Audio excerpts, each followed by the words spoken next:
Previously on Team X. We're not going to join you. Sorry. It seems perfectly safe. No. But I'm going not to safe. He's very nice. No, not nice. No, Thunuk, no! Not nice. Bad. Take Not that out of safe. your mouth. Drop it. Spit it out. Spit it out. Spit it out right. What do you have in your mouth? Oh, yeah. You know, I wrote a song once about something similar that's happening right now, and it goes a little something like this. Fuck you, fuck you, fuck you, fuck you, like eat this. shit. You're not gonna touch my friends. I detect your bullshit. He starts playing his lute and he goes, "The rabbit runs up the hill and down across the mossy fen. It runs around until it's time to rest its head again. Whatever the clever rabbit dreams, nothing's really as it seems. Along the way, it's time to play a game where we pretend." And he just keeps playing this song over and over again. Oh, wow. I'm basically gonna cast thunder My God. under our feet. How And many hope hit it points works. does Rock have? I don't know. This is rock. I never thought I would have to ask It's that question. it's like per foot of thickness. I don't actually. Yeah. The beautiful part, though, of Shatter is if you are going to give hit points to the ground, Mhm. it has disadvantage because it's stone. Well, of It's course. true. Hang on, let's do this. How many hit points does Rock have in Dungeons and Dragons? 25 hit points.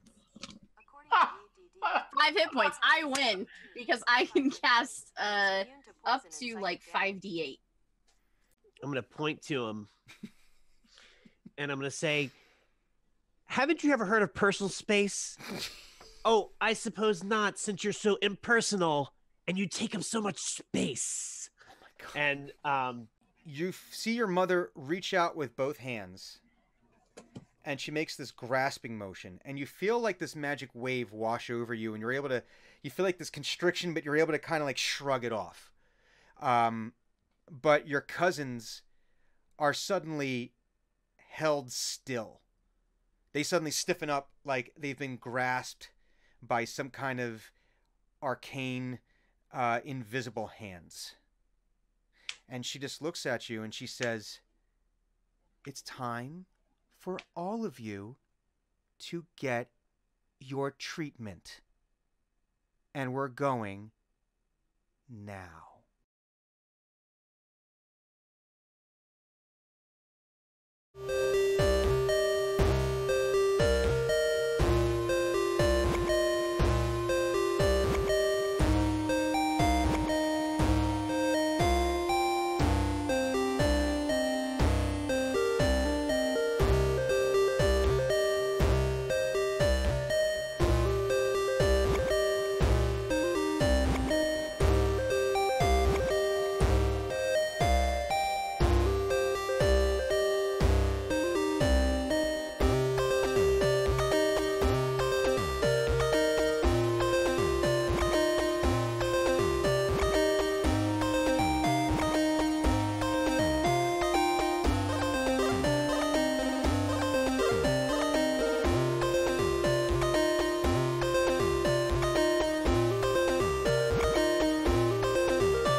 Well, listen, heck, if there's anything that you're going to be bitching about on a Saturday morning, which is Well, or Sunday morning. Sunday morning, whatever. Cartoons. It's been a long week. Cartoons should be one of them. Cartoons Yeah. should be one of them because it is time for Sunday. We haven't really decided. Sunday morning breakfast dice. No. I mean, if you That's could too call long. a cup of coffee and some like, you know, Oh, are we- Breakfast. You know. cup of dice. Mm-hmm. Hey, is yours a right-handed cup or a left-handed cup? Or Is is mine- yours I'm upside holding down? it in my left hand, and I'm Okay. a little bit annoyed by that because I'm No, right-handed. put it up. I to am the- too. This is how I'm forced to hold it, like a. Mm-hmm. Because So- when they produced it, they the handles they're upside down. But the It's true, they are. Oh, yeah. Well, that's Yeah. very on brand for Penny Arcade. How? But It is.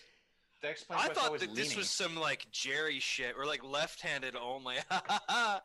No, it was an accident in production, and the handles are upside down. So enjoy. well, I will. But more to the point, This coffee is not very good. the the reason why we're all Disappointing. here, besides to lament about some of our favorite cartoons that just ended, such as Gargoyles and I'll throw in Exo Squad, Hey, and to Exo Squad lament was fucking great. the improper manufacture of Penny Arcade mugs and the quality of coffee, we are also here to play Dungeons and Dragons because Are we this limiting that as well? is Team X, otherwise known as Team Xenagog. Team X is an official franchise of Acquisitions Incorporated, operating out of Pinedale with exclusive rights to the Chandlewood region, but also, goes where the job requires, because that's just the kind of franchisees they are. I'm gonna try some new dice. Ooh, new dice. And Dice. but before we get into our whole where are we, what are we going to do, and things like that, we should probably introduce the dramatis. Oh, why can't... Yeah. You can't hear Huh? me again. I'm seeing my... Oh. OBS is saying that it can hear I can me. hear. I can hear you through the stream. Okay. Maybe JD just doesn't want to hear me. She's blocked out the sound of my voice. To be fair, To be fair, not the only one who's done it. But let us introduce... I was gonna say I do that to all of you Wait. now and then. Explains a lot. Why don't I? Wait. Oh, Yeah. ha! JD says, "Wait, it was me." I Sounds turned off. Okay. can't hear Turns anything. out I was the Real butthole. confused. Turns out I had him. But thank you, JD. At any rate, let us introduce the dramatis personae of today's game, and then we shall... You are only in the left ear, and it is a little bit quiet. Yeah, it's weird. That's... Yeah, you're only coming out of one. That is something Sounds we'll have like to a deal mic. with in the break. People Okay. will just have to Fair people just have enough. to live with it. For the podcast, it'll all be mixed down to mono, and it won't matter. So Doesn't matter anyways. It um, doesn't matter it at all. doesn't matter at all. So starting on the stream in quadrant 4 to my left. I'm Clues playing Dread My Gem Weaver, and I'm gonna show my new dice because they're pretty. Mm-hmm. What kind of dice are they? Ooh. Oh, they are pretty.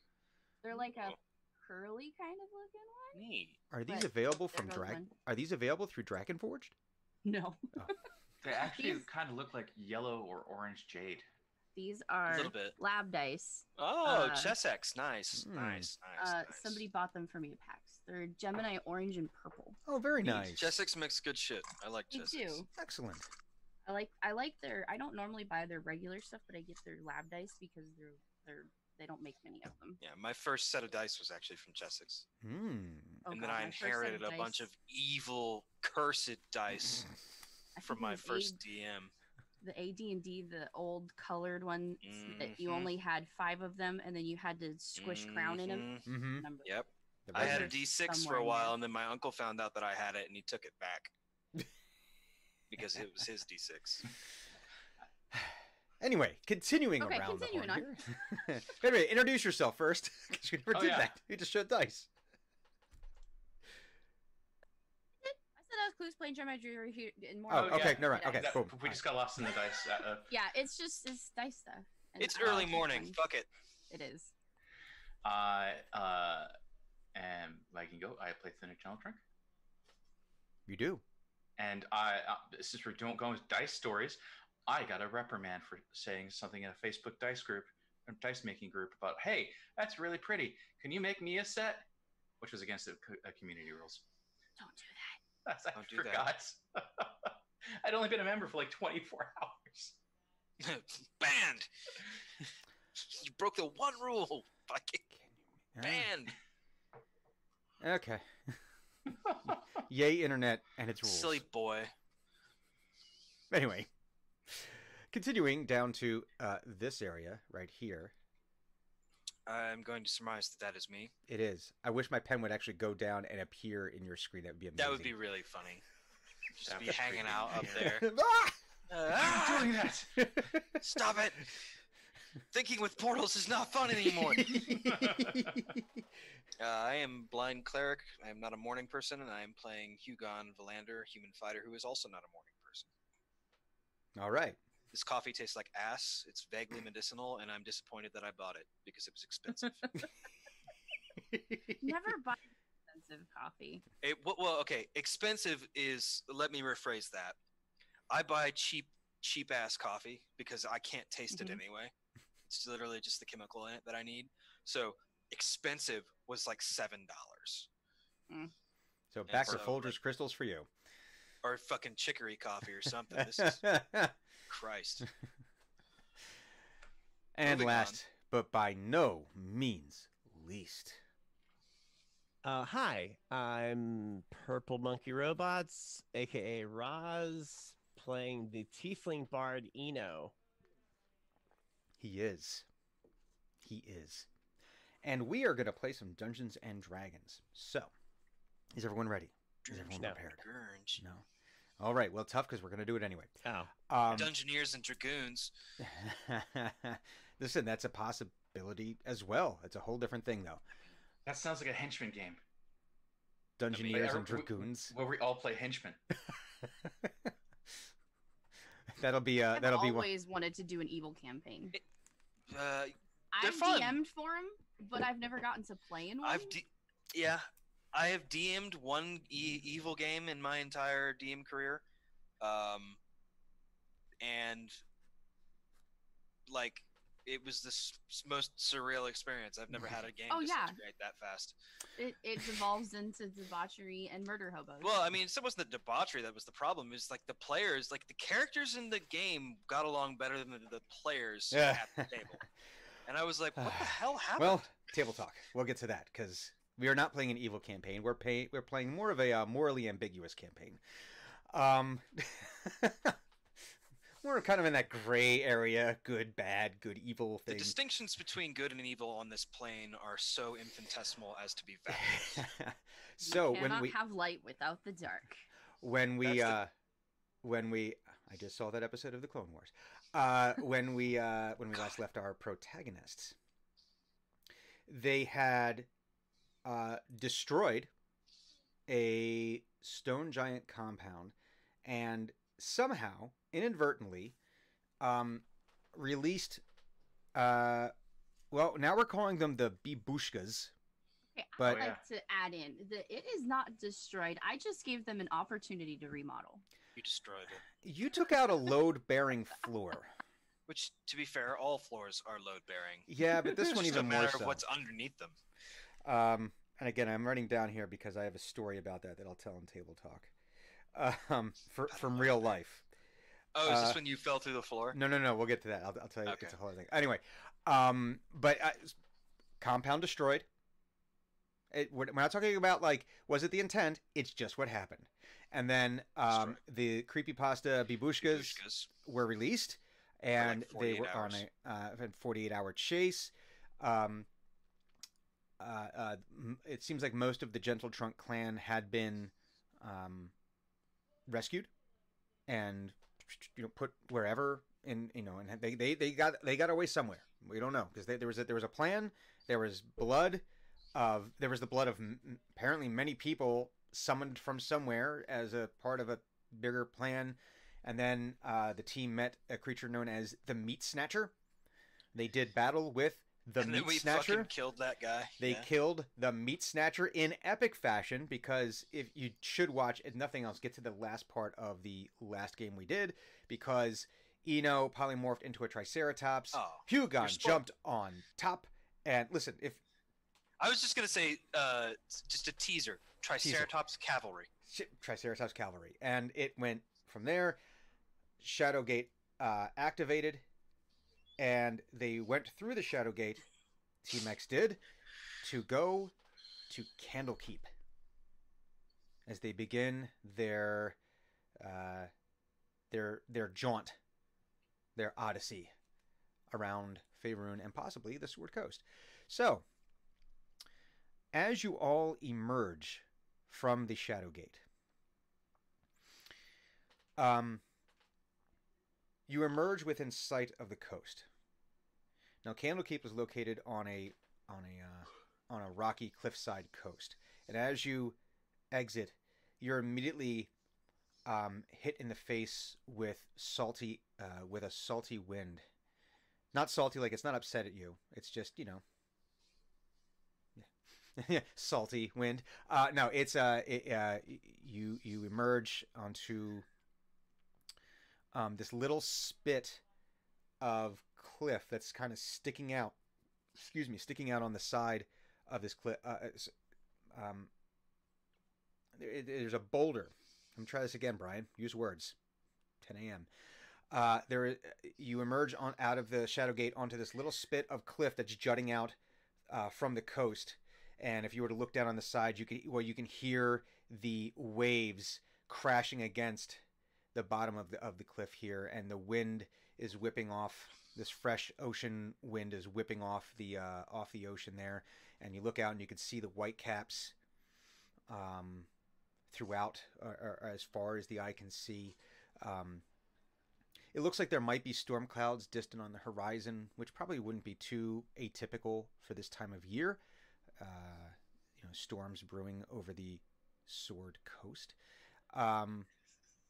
It's cooler than what you were used to in the Chandawood.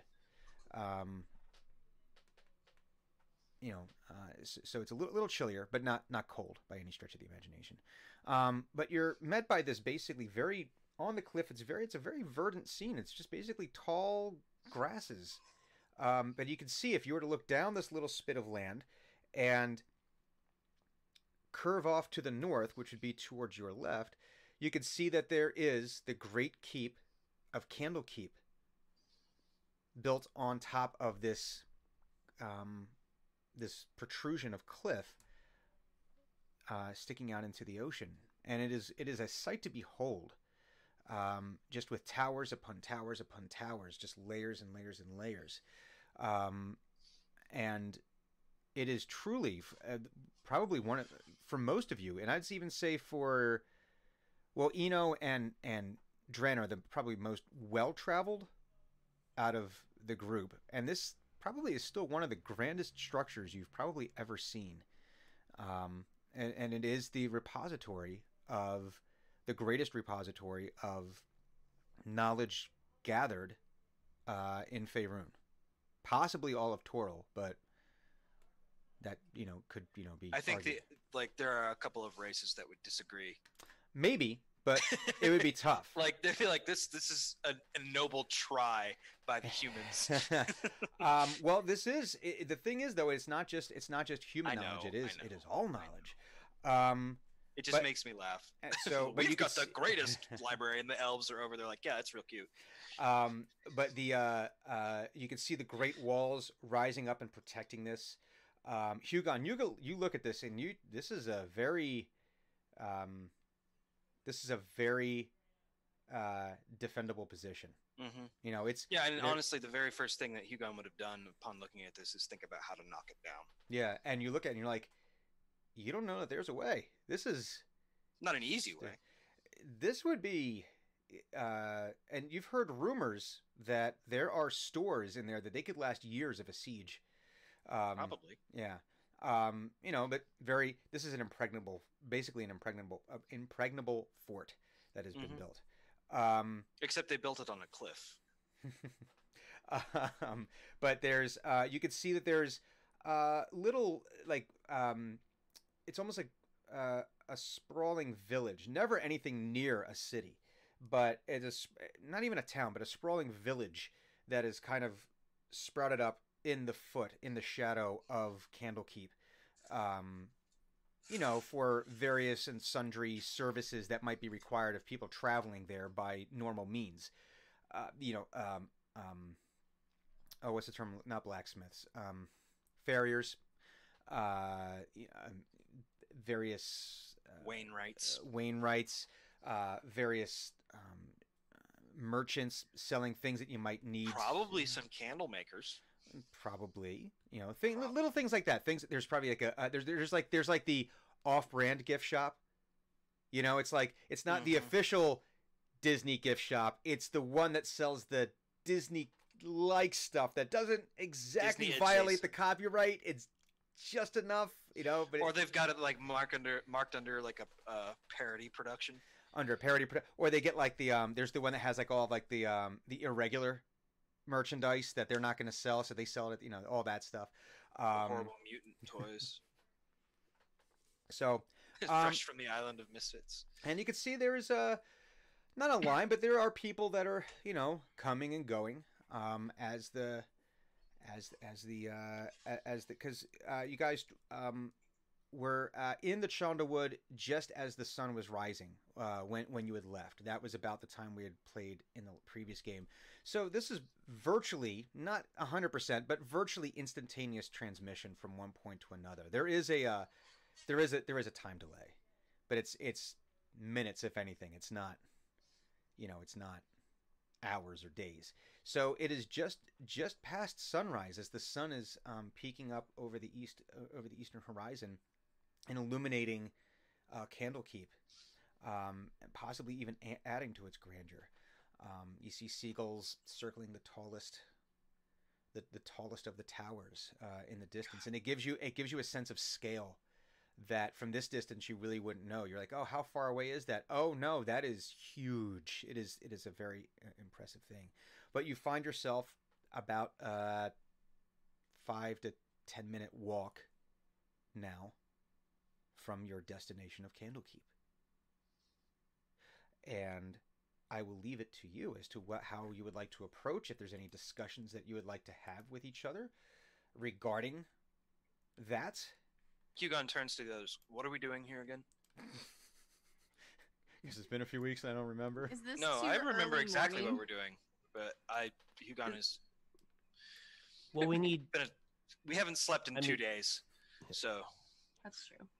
Well, we need books. We need 2 books. It's a library. It's a library. Dren points to We where need the 2 library books. is. Okay. That's all a library. It's a big That. library. Big books. Even Well, for the- you, big books. I mean, there might be some thick books in there. What Yeah. books do we need? We need a book about brewing recipes so that we can help get some better beer into that place we were in. El Boulder. Books on explosives. Yeah, El Boulder. A voice from above. This is El Boulder. El Um, Boulder. And I'm looking for a book that's called The Vexing Themes of Shadowmancy and Recipes for All Occasions and Chandlewood Feasts by Grindel Morlax. An actual cookbook, or was it like the cookbook that we found before that wasn't? It's probably the cookbook that we found and then that you left in the Shadowfell. That was a different book, actually. I'm just looking for stuff that blows up. I know you are. I You did leave always the are. Shadowfell. I left You it at did. the library. Well, in the monastery, but who's Whatever. counting? I mean, it happened. You fucked up. Well, you know what? I take partial responsibility Well, that's noble for of you. that. You didn't tell me to take it. It was a Discussed thing, this in the past. you know. Let's just. I It's love all. that this is probably like an ongoing argument. This is like the friends of, we were on a break! Yeah. It's all water in the deep, you know. lot of water in the deeps. Yeah. Wow. Is this the first time that Hugon or Thunic has seen the ocean? I wonder. Yes. In fact, he probably does. He's probably averting his eyes because he's like, "That's just too That's much too water. big. I don't like it. It's just too much water." There's too much water. Cormier You and can get far particularly too clean from that. Cormier and particularly Suzeo, the capital city, sits on a coastline of this enormous inner sea, Mm-hmm. like this vast. Mm-hmm.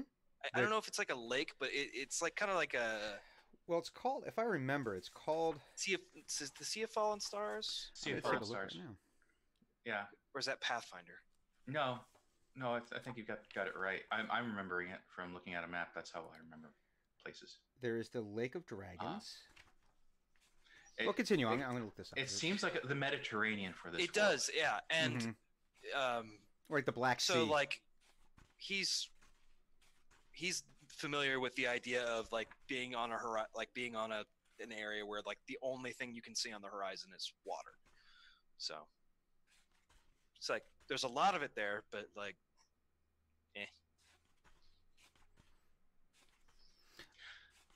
He's probably actually no. Thunuk will have heard people call the Chondelwood a sea of trees, and so he probably thinks this is just a sea of water. It's like, how novel! A sea of water. a sea of water. Who could have? How novel. This is like So this is like 10 of every river in the Chondelwood. it's like Look it's at a sea this. of lakes. It's wow! Look at all the lake. Hugon's opinion on water is somewhat akin to my own in that he is a land lover and a soldier of the land and not a sailor or a marine. And so, like, he's content to let ships and whatever else on those ships be in the water, and he is content to not be on those. Because there are things in the water that do not respect the dominion of man. They disrespect me. Well, they're called Kraken and Mhm. Aboleth and sea giants and Charybdis and Scylla and Here there be monsters. here there be monsters. And like to be honest, I don't know how they do it. Let's throw you out there. You're the size of food to everything in that ocean. You are nom-sized. You are nom-sized. So you make your way down through the grasses here, and you're basically following a social trail. And for those who may not be familiar with what a social trail is, it's basically the trails that are either forged by like deer and woodland creatures, or maybe if like there's like only a couple of people nearby, you'll see trails in the woods that are kind of obvious, but they're not like trails. And so this is all it is, because there's not really anyone traveling by Shadowgate. You guys are pretty much Team X is pretty much it. But you're able to follow a winding path down this little isthmus. Isthmus, would that be the correct term? It's not a peninsula because it's not big enough to be a peninsula. I guess That would be an isthmus. an isthmus. Down. At some points, it does get it gets relatively narrow at some points. As you're following this down into like the main part of the coast, parts where it's only maybe about 8 to 10 feet across with a very sheer drop on both sides. And it's ground is not flat. It is typically, uneven and rounded. So there's times where you're, maybe paying a little bit of attention. I mean, for Dren, this is, might as well be a 3-lane highway, but, everyone else of a 1-to-1 proportion. So you make your way down, you're able to get onto and work your way down onto the main road that leads to Candlekeep. And you start getting your way through the village and the road. Now you're when you get there, now this is a very well-worn road. It looks like very ancient paving stones that are smooth.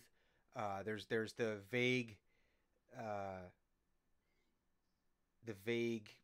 remembrance of ruts from all of the carts and wagons that have passed over the centuries, millennia, who knows. you get the little sprouts that are growing up in between the pavers and all that. But it's not like established. Like, this is not a Waterdavian road that is being maintained. This is obviously being used, but and it's enough that people can traverse safely without worrying about breaking a wheel. But Yeah, but it's not like paved Roman style No. of road. no, It's dirt. It may have been at one point, maybe, but and then you have like the little, like we said before. Now you see that the little your little village right here, and it very much resembles a German Christmas village. If you've ever seen one of those. Oh, Chris Kingelmark. Yeah, Chris Kindelmark. Oh, yeah. Where it's basically these little wooden They had shacks. that- Lebkuchen? if I knew what that was, Oh, Say it again. say it again. please. Lebkuchen. It's like chocolate covered gingerbread. You've never had Lebkuchen? I have never had this, and I need to have it immediately The in my fuck? I life. thought I brought you some. No, I ate it. No, you're right. Oh, these. I didn't know that these are called. I was I like, thought I got oh, because I was in Indiana for. I was in Hey, Indiana. Table talk. Table talk. Yeah. We'll come back to that. I'll write it down for table. Yes, sir. I'm writing it down. Sure, they have that. Why not? It's all like these basically shacks, these wooden shacks that have been assembled from whatever wood they can find. It's driftwood. It's whatever they brought with them.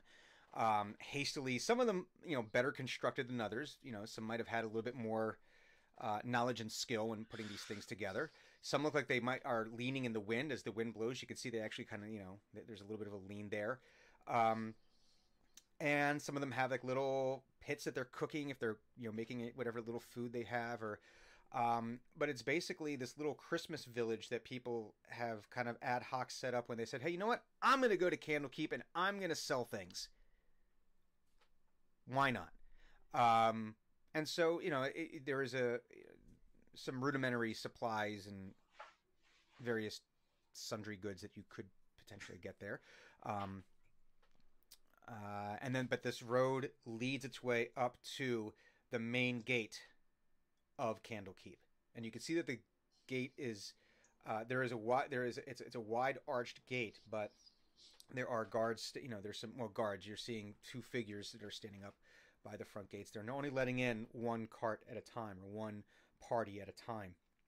You'll see them do the business, and at the same time, on the other side, there are carts that are leaving and all that. But this is where you find yourself now. Is it just like a closed gate kind of scenario? I mean, from what you can see, Am I like feeling hostile, like something's no, happened and they're being no, security check? No, this. Out your ID. Let's do this. Let's get a history check from everyone on this to see what everyone knows about Candlekeep and remembers. Because it could be that you know it and just do not remember it. That is a 24. 24. 16. 16. Roz. 14. 14. Roz. 24. Eno. 24. Yeah, I Who's- rolled a 19.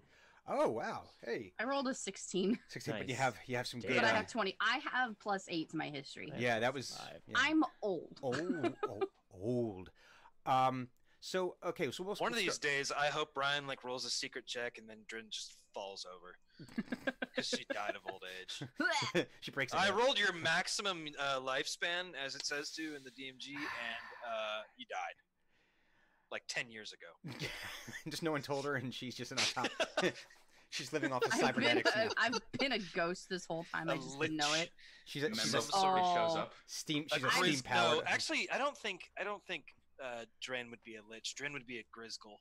I want Dren to come back as a Grizzle or a A Lich. Grizzle. I don't. It's Anyway. an old 3.5 thing. Table talk. Writing it Yeah, down. anyway. Cool. So Thonik, you have heard of the tales of Candlekeep, and you always thought it was Fairy tale. a fairy tale Where they keep candles. because, well, no, he knew that that the story was, oh, there's this place with all of these books and scrolls. It was more like it was an old wives' tale, basically, right? It was a fairy tale. It was something maybe I don't know, maybe for The Thunic. moon is made of cheese, and Yeah, exactly. It was one of those things where you've heard about how it was this great repository of knowledge, and you're like, oh, that can't possibly exist. Nothing that big that's not a mountain can exist, and there's not that much paper in the world. It was, yeah. where are you going to get all the paper? And Hugon, I mean, you did know that it was an actual thing. Mhm. You know that some of the lords that you might have been not assigned to, I guess, what would be the word? Serving under. Serving under, attached to. Mhm. Attached to, I think, for a military, proper military parlance. Different units that you've been. Sometimes the lords have sent people to Candlekeep to maybe get a history on something, or to, just Or a map. Because yeah, they have a maps. map, yeah, an ancient map. But you didn't really have a lot of purview onto that because that was above your pay grade. You might Sure. have seen the map, and they might have said this map came from Candlekeep. This map came from Candlekeep. It's like, oh. But you did know that the map. You did know that it was not the actual map itself. That it was always a copy because copy. you're not allowed to remove anything from Candlekeep. Right. Eno and Dren. Odds are you've probably made the trek there at least once, maybe it passed by. You've heard stories, but you do know that Candlekeep there it has a price. There is a price of admission to get in, and that is that you need to, in order to gain admission, you have to provide them with some form of written work that they deem valuable enough that they do not already have. You know that doesn't necessarily have to be an original work. It could be that it's a piece of work that already exists, but maybe there's some annotations written in the margins by, so it could be like, oh, it's the history of Waterdeep. We have that. It's first edition. We have that. Yeah, but this has some annotations in the margins by Mordenkainen. Oh, wait a minute. We don't have that. It could be something like that. It's relatively subjective. It has something written in the margins that says fantastic proof and nothing else. It has one highlighted message. That's it. Fantastic proof! Exclamation point. Well, Where is it? It would be like finding like that copy, but it was like, of Romeo and Juliet, but it's got the one note from Neil Gaiman in the side there, and it's like, nope, I want that. That one. Bring Because you never know. It's a collector's thing. You never know that for that one person it might be valuable. And you knew that is the price for admission. It's rather subjective. There's a process, and you know that it is next to virtually practically impossible to gain entrance to the inner workings of Candlekeep. That basically you get into the Court of Air, which is the outer court once you're inside the gates. And you can ask for anything that they have, and they will bring it out, and you're allowed to look at it. And, if you want copies, you have to pay for copies and all that. And you can make little notes of your own, but you're not allowed to remove anything. You're not allowed to copy things. You've heard rumors and you know all this, but there is a process here. But from what you're seeing, this is not a case of where Candlekeep is on lockdown. It looks like they're just under normal operating procedure right now. Listen, I'd like to think that we already have this knowledge, so Yeah, Yeah. that's the knowledge that. yeah. Yeah, this is what your excellent roll at the beginning of this game got you. Yes. listen, I'm gonna try and pay the toll. I got a couple things maybe they might be interested in. So Eno goes up. I mean, are we next to go up to the guards? Or? You could be. It would be a All right. short wait. I mean, you can see that like they're not overwhelmed today. It is Yeah. not a. Well, Apparently, I mean, I would- all the kids. Tuesday at the market. Yeah, it's Tuesday. All the kids are in school. Yeah. So no one's there. This is a good time of year to come to Candlekeep. There's no lines. No spring breakers. Yeah, there's none of that. The spring break nerds have It's come. you're there first thing in the morning, which some people they make it you make a day of it. They'll go and they'll check out the sites before they go to Candlekeep, which is the mistake. You always go to the you go to the popular stuff first thing in the morning before anyone gets there, but you guys are well ahead of it. You can see some of the shacks are just starting to like get themselves up and running. Some haven't even opened up yet for whatever reason. Just might be that they tend to a later crowd. You can see that like there is a place that seems to, you aren't sure where they're keeping all their stuff. It looks like they might sell like casks or growlers of different libations, but they're not open yet because maybe at sunrise people aren't looking to. Most people maybe aren't looking to have a little nip, but not all, but some. But yeah, so you could take your. There's no. I will say that if there's things that you wanted to do in the village right now, there's time, or you could just go right on up and start your business. Oh, I see. I misunderstood. All right, so the gate is to the library area. Mm-hmm. We're in the village now. You're in the village, yes. All right. Yes. So, okay, so we've reoriented. yeah, so it's like I can try and pay the toll, but I mean, if we want to do something in the village before we try to go in, like, is there anything that you all want to? I mean, there's. Hugon's crossed into stuff. the very strange existence of like being so incredibly tired that he's so incredibly lucid. Like there's that point after so many hours without sleep that you like enter sort of an unburdened open consciousness because like your brain is just in survival mode and it's like, let's start processing things differently so that I can continue to live. We've all been there. So in that respect, Hugon is just going to kind of like stare around, just take things in as, asks if he's going to do anything. He's like, I might ask to see how they handle fires here. Fire safety is important, Hugon. I agree. I think that this village is too cute. Well, I think Hugon says the word cute. He does. I'm going to look very oddly at him. I think with a name like Candlekeep, fire would probably be like number one on their mind. But and you never to know. Be fair, maybe it's wax. This disgusting little village is, I mean, it's too precious. I hate it. It's cute and it's a disgustingly Have you cute. ever seen something so small and adorable that you have desired to kill it? No. It's just like looks at Hugon with complete maybe it's a human disdain. That's all Dren's doing below Hugon. Thunuk is looking. If you've never horrified held a tiny creature of some kind and said, "This is too adorable to live," you've never done that. Are you okay? No. I just imagine like as he's looking around, there's just like little ding, ding, ding.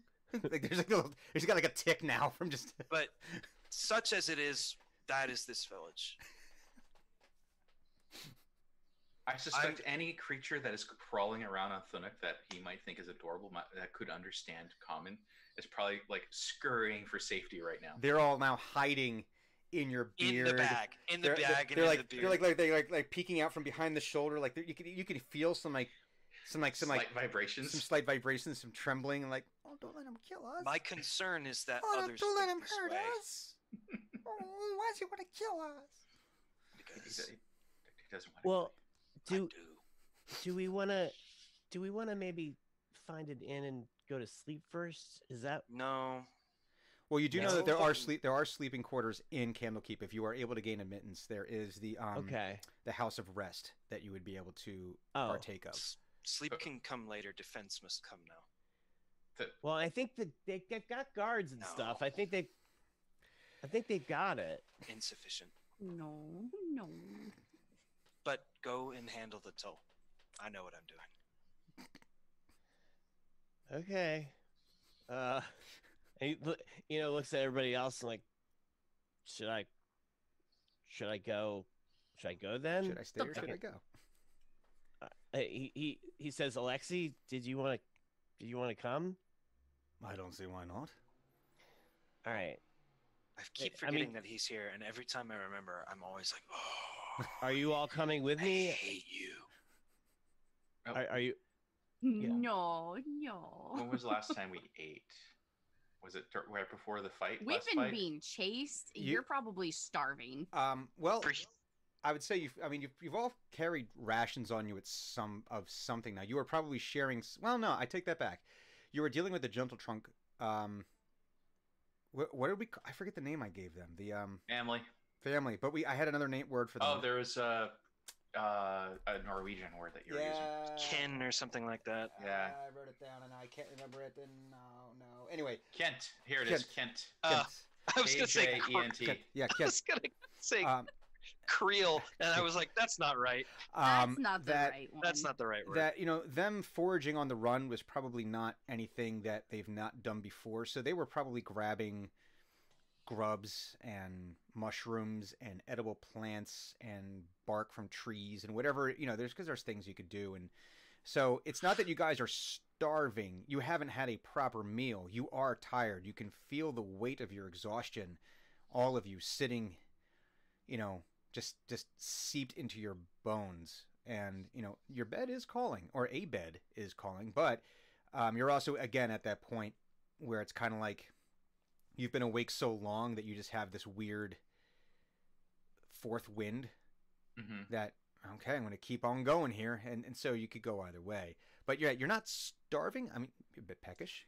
If you've ever heard a very sad golden retriever or very large dog who's so sad because you haven't fed them in so long, even though they just ate, and you happen to be eating, and that's what the sound coming from the stomach.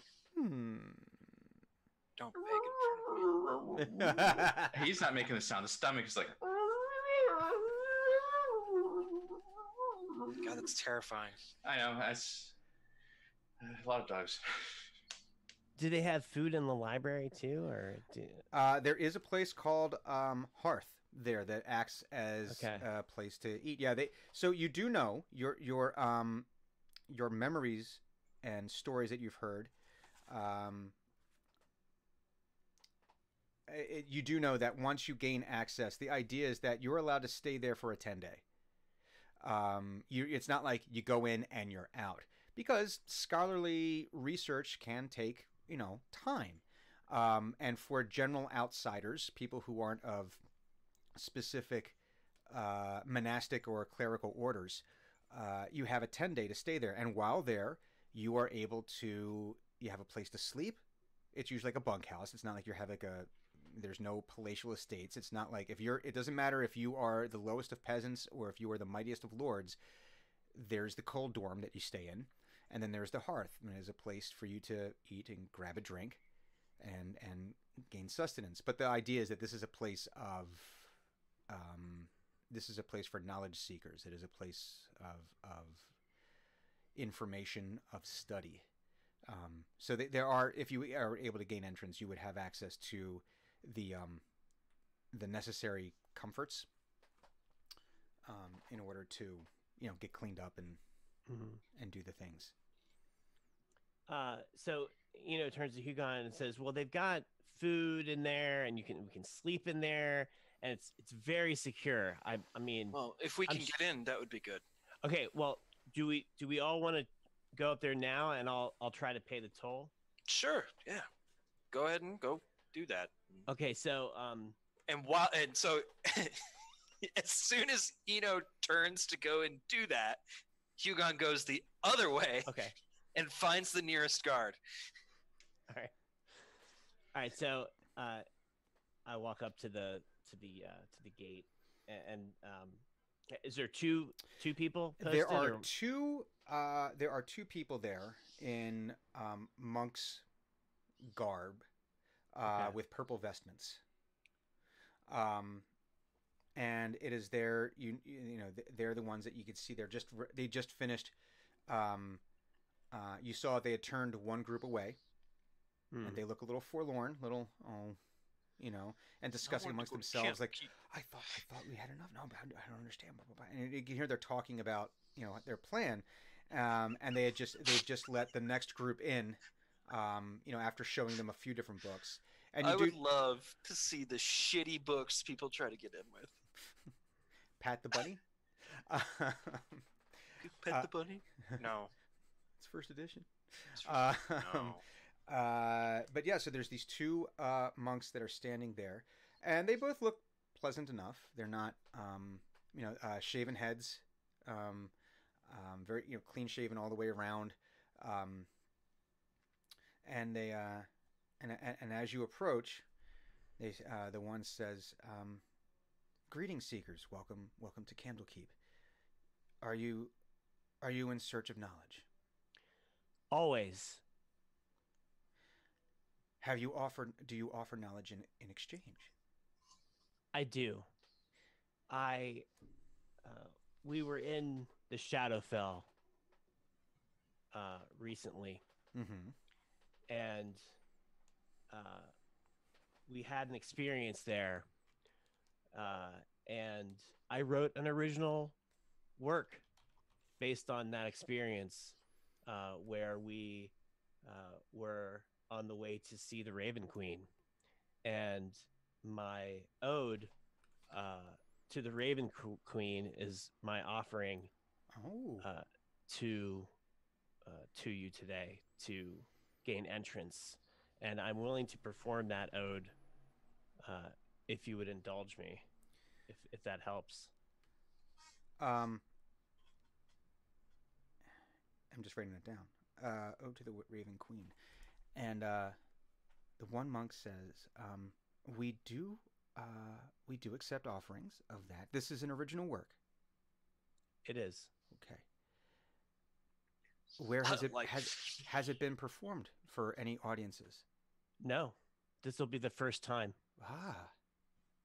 And he said, "One moment," and he you see he like waves over to one of the windows, and a door opens. So you're in like this vestibule. So you entered in through the very first gates, which were open. It's these heavy, thick metal doors that are easily 2 stories high, ornately carved, with scenes of nature, with scenes of nature, So and that's what nature sounds like. nature goes bing. Very fine workmanship, and these doors are opened out, and you walk, and so you're in like this now wider tunnel leading through the wall, and you can see that the wall is no less than 30 feet thick. And on the other side now are another set of doors, very similar to the ones outside. These doors are shut. And you can also see there is a man door in this, which, for, again, people who don't know what a man door is, that's when you have a large door and then you have a smaller door within the door, so that way you don't have to open a big door to let, people through. So you see, that door is closed, though. And you can see that there is a like a little wooden door in the one wall, and a door opens, and they have someone come out, and a hooded monk comes out with the vestments, but there's a slight difference in their garb. It's not quite the same. The vestment chain is a little simpler. Doesn't have the same markings on it, but it is in purple. And this one comes out, and he's got basically a board, and he's got his parchment on there, and he's got a quill, and you can see he's ready to start taking notes. And he says, "Yes, if you don't mind, we would record this, so that way we may actually, if it is accepted, if we find it acceptable, we may then actually have a record of it for the Candlekeep, and for our records." Oh, by all means. In fact, I'm going to record it too, and I'm imagining Buck is there, Mm-hmm. and I've got the whisper jar. I've cast Mage Hand, and the Mage Hand is holding the tube up to me like a microphone. Tap, tap, tap. And It's like the I Live have- from Candlekeep album. yeah, and I've got my lute out, Candlekeep and stream performance. and I nod to the gentleman, the monk that's come out, Mm-hmm. and I start strumming, and I also cast thaumaturgy, and there's like this low sort of like humming sound that's going along with this, and then I start strumming this song. I long for the days when the air was as sweet as the honeydew dipped in the sky, with the clouds floating low and the mountains below, and the fields under valleys we lie. We ran down the hills and discovered ourselves. We weren't afraid not to try. But like moths to a flame or sugar in the rain, everything's time's drawing nigh. And the star that I used to guide me to you is lost in limitless void. I no more recall the beginning of it all as the memories slowly destroyed. Slowly destroyed. The memories slowly destroyed.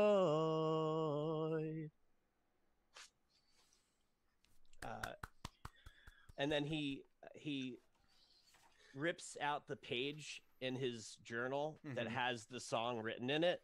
And he offers it to the monk. Wow. Well, first let me get a performance check with will. advantage for that. I can't not.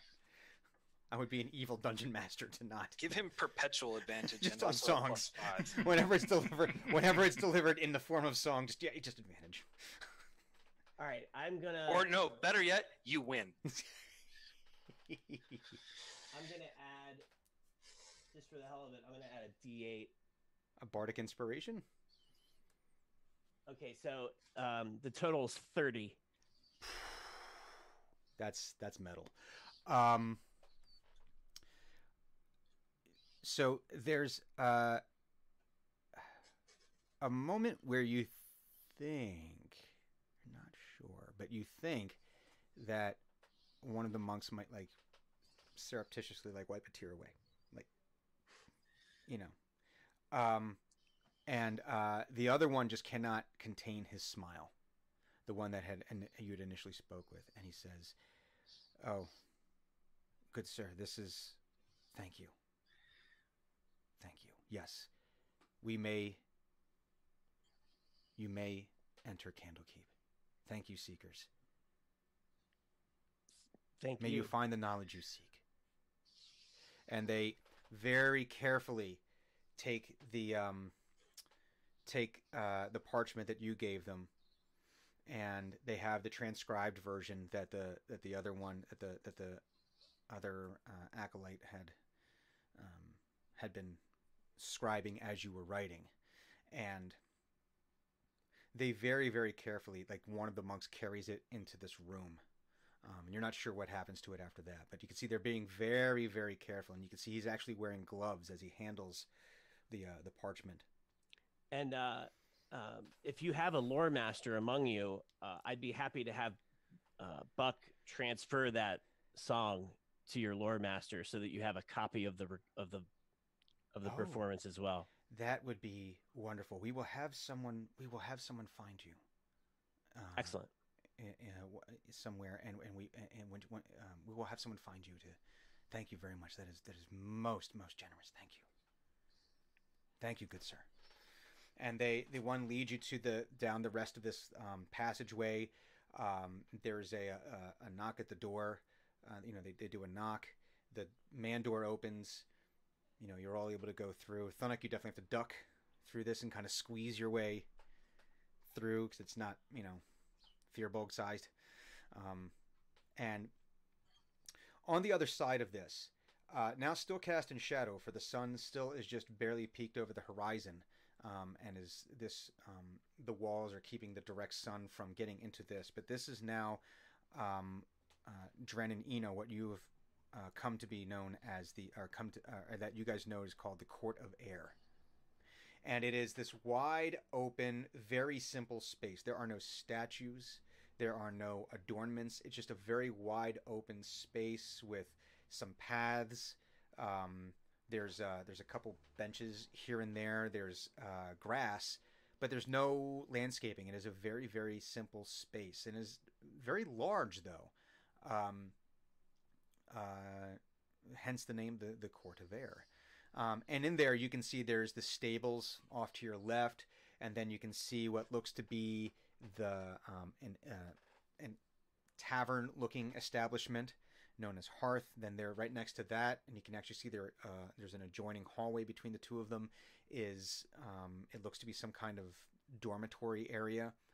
And then along the walls, you can see that there's these rising towers, and the towers have inside the court of air here. The towers actually have passageways that are open walkways connecting one tower to the next. So you could conceivably, a few stories up, walk from one tower to the next tower. But it's all in this enormous courtyard, and you can see there's people walking around, and there's different monks walking, carrying some of them only carrying one or two books at a time. Other times they're carrying almost a cartload of books, wheeling them back and forth. You can see that there's various people. It looks like they're having discussions regarding some of the works that they might be looking at between them. And in the center of the far wall, there is now another doorway. Again, very ornately carved, but this one looks to be made out of some metal again, but maybe bronze. You're not sure. It has this bronzed color, but it has green. It almost looks like emerald inlay throughout the entire door. And this door looks very. You do not see any hinges on it. You do not see any method for opening this door. And it's again 2 stories high. It's a very large, very wide door. But this is where you find yourself. And now a new monk approaches you, and he says, "Seekers, welcome to Candlekeep. Do you wish to freshen up first? Do you require rest before you begin your knowledge seeking, or do you wish to proceed directly to finding the volumes that you have come to partake of?" Food and rest, as he looks around at his beleaguered party. Hugon is definitely not with you. Yeah, he looks around Hugon and wandered off. he notices Hugon's not there. He's like, food and rest. And apparently I have a friend that's wandered off outside. Would he be able to get in without paying a toll again? He's actually with our party, but I think we can make arrangements for that. What is his Okay. name? His name is Hugon Valander. Philander.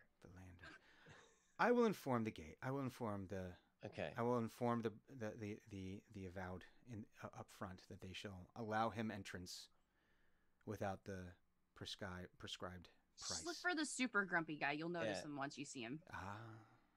Hey, Hugon, they said you can come in whenever you want, okay? Hugon? Hugon? Nope. Hugon? Meanwhile, in a ditch. Actually- Snore. I would like to, as I said, I find a guard, and then I would like to make an obviating roll. Okay. So as you're looking around, there is no guard. There is no town guard here. There's you find one soldier looking fellow, in that he is wearing armor and he has a sword, but he is asleep in a ditch and smells of booze. So he might be the person that's in charge or trying to guard the place, or you're not quite sure, but this is the most soldierliest person you can find. Hugo Everyone looks else down everyone and else just appears to says, be some kind of, tradesperson. merchant, guy who thought they could sell things. Oh, yeah, I'm going to go down and make a fortune down at the Crosby, Stills and Nash concert selling these bootleg t-shirts, and It's a very specific and odd example, but did you try that? No. Are you bitter about it? No, but I did watch a guy get tackled in front of my car when he was trying to sell. Nice. Hugon looks down at the drunken soldier and says, "Well, this is disappointing." And then he makes the obviating roll anyway. Okay. And what is remind me what the obviating roll does? I am going to obviate how to most effectively burn the village in front of Candlekeep to the ground as quickly as possible. Ren how has would this like how would looming I do that? from somewhere? Is what I wanna know. Chaos is going to happen, and she is not part of this. How that's what the knowledge that Hugon wants is. What would be the most effective way to destroy this village? Usually with fire. Usually with fire. So give me a roll. That is a unnatural 20. Oh, good. The filthiest of 20s. The filthiest of 20s. Okay. So a few different ways come to mind that if you were to roll through here and try to just destroy the village on its own, fire comes to mind. You think you might just let Dren loose with just a fireball and that would get enough. It seems to be dry enough. You would hope that it was a dry enough day. If it was right after a good rainstorm, which is probably pretty frequent along a ocean coast like this, you'd have to find a dry enough day for all of it to catch. Otherwise, you'd probably be able to contain it pretty quick. There is the problem, you think, of there being the shacks being too far apart for it to really spread the way it would potentially in a city. So you would think that you would want to you would have some kind of fire source with the wind at your back. The prevailing wind is blowing off of the ocean right now, so that would be good, so it would blow the flames in the right direction. But if it were not dry enough, if you were coming just after a rainy season or a rainy day or something like that, you think that the best possible way, again, with the minimal amount of force, if you had some way of creating torrential winds beyond that of a normal storm or of a very powerful storm, that would probably be an excellent way to do that. Otherwise, you're pretty sure that with one or two platoons, it wouldn't take too much time to completely raze the village to the ground.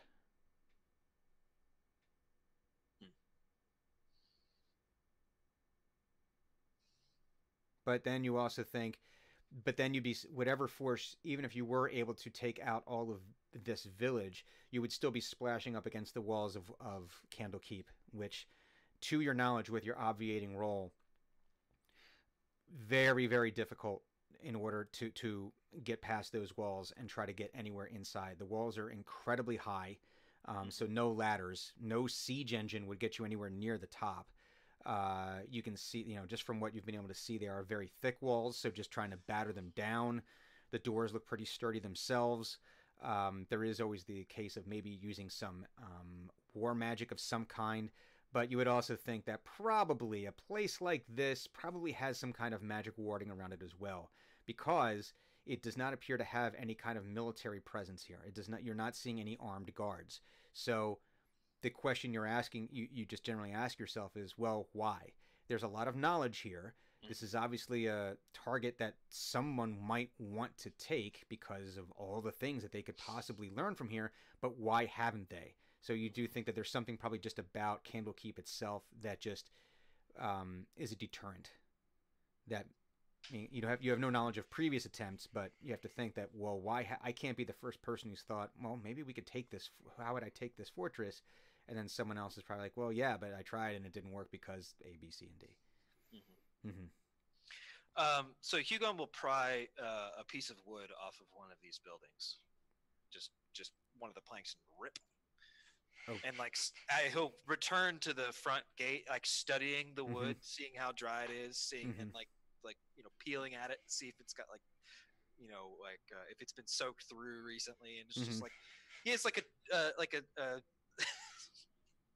a 1 inch thick, 3 foot long plank of wood that he's like studying. The nails are still in it and everything, and it's grayed from being it's like that gray that it gets from being exposed to the salt air through the many seasons, that grayish patina that wood gets.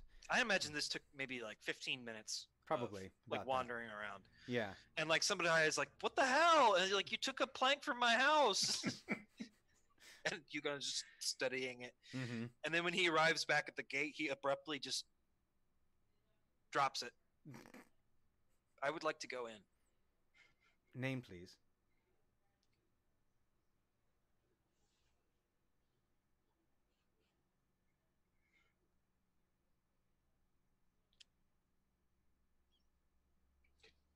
Did Hugon forget his name?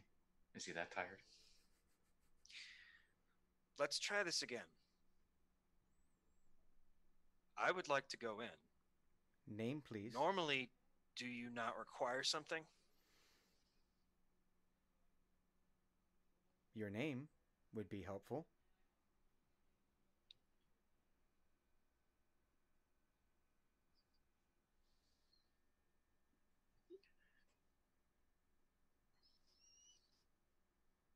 Hugon takes out his mask and puts it on.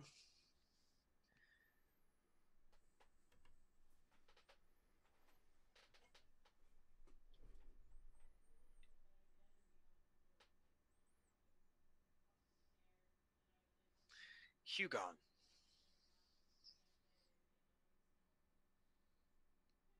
It's been a very long 3 days.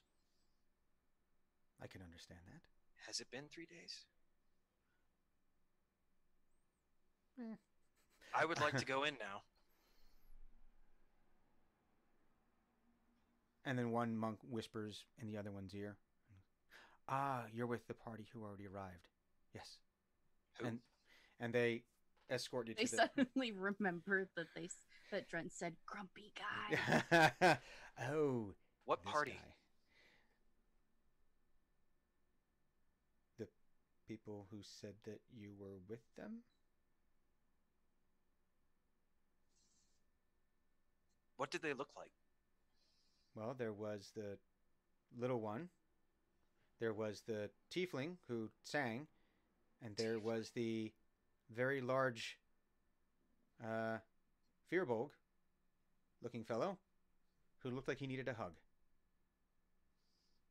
Alexi. I don't Oh, know. yeah, and a fellow with a very odd comportment about himself. Those don't sound familiar to me. I don't have any children. And was the tiefling blue? No, he was not. And the Fearball, was he in armor? He was not? Hmm. I don't think that was armor. It might have been armor. I do not know. I might be a little jumbled, but I It don't seems that recognize way. those people. I think they recognized you, though. That's troubling. And you let them in? They paid the toll. That might have been a bad idea. Eh. You seem awfully unconcerned.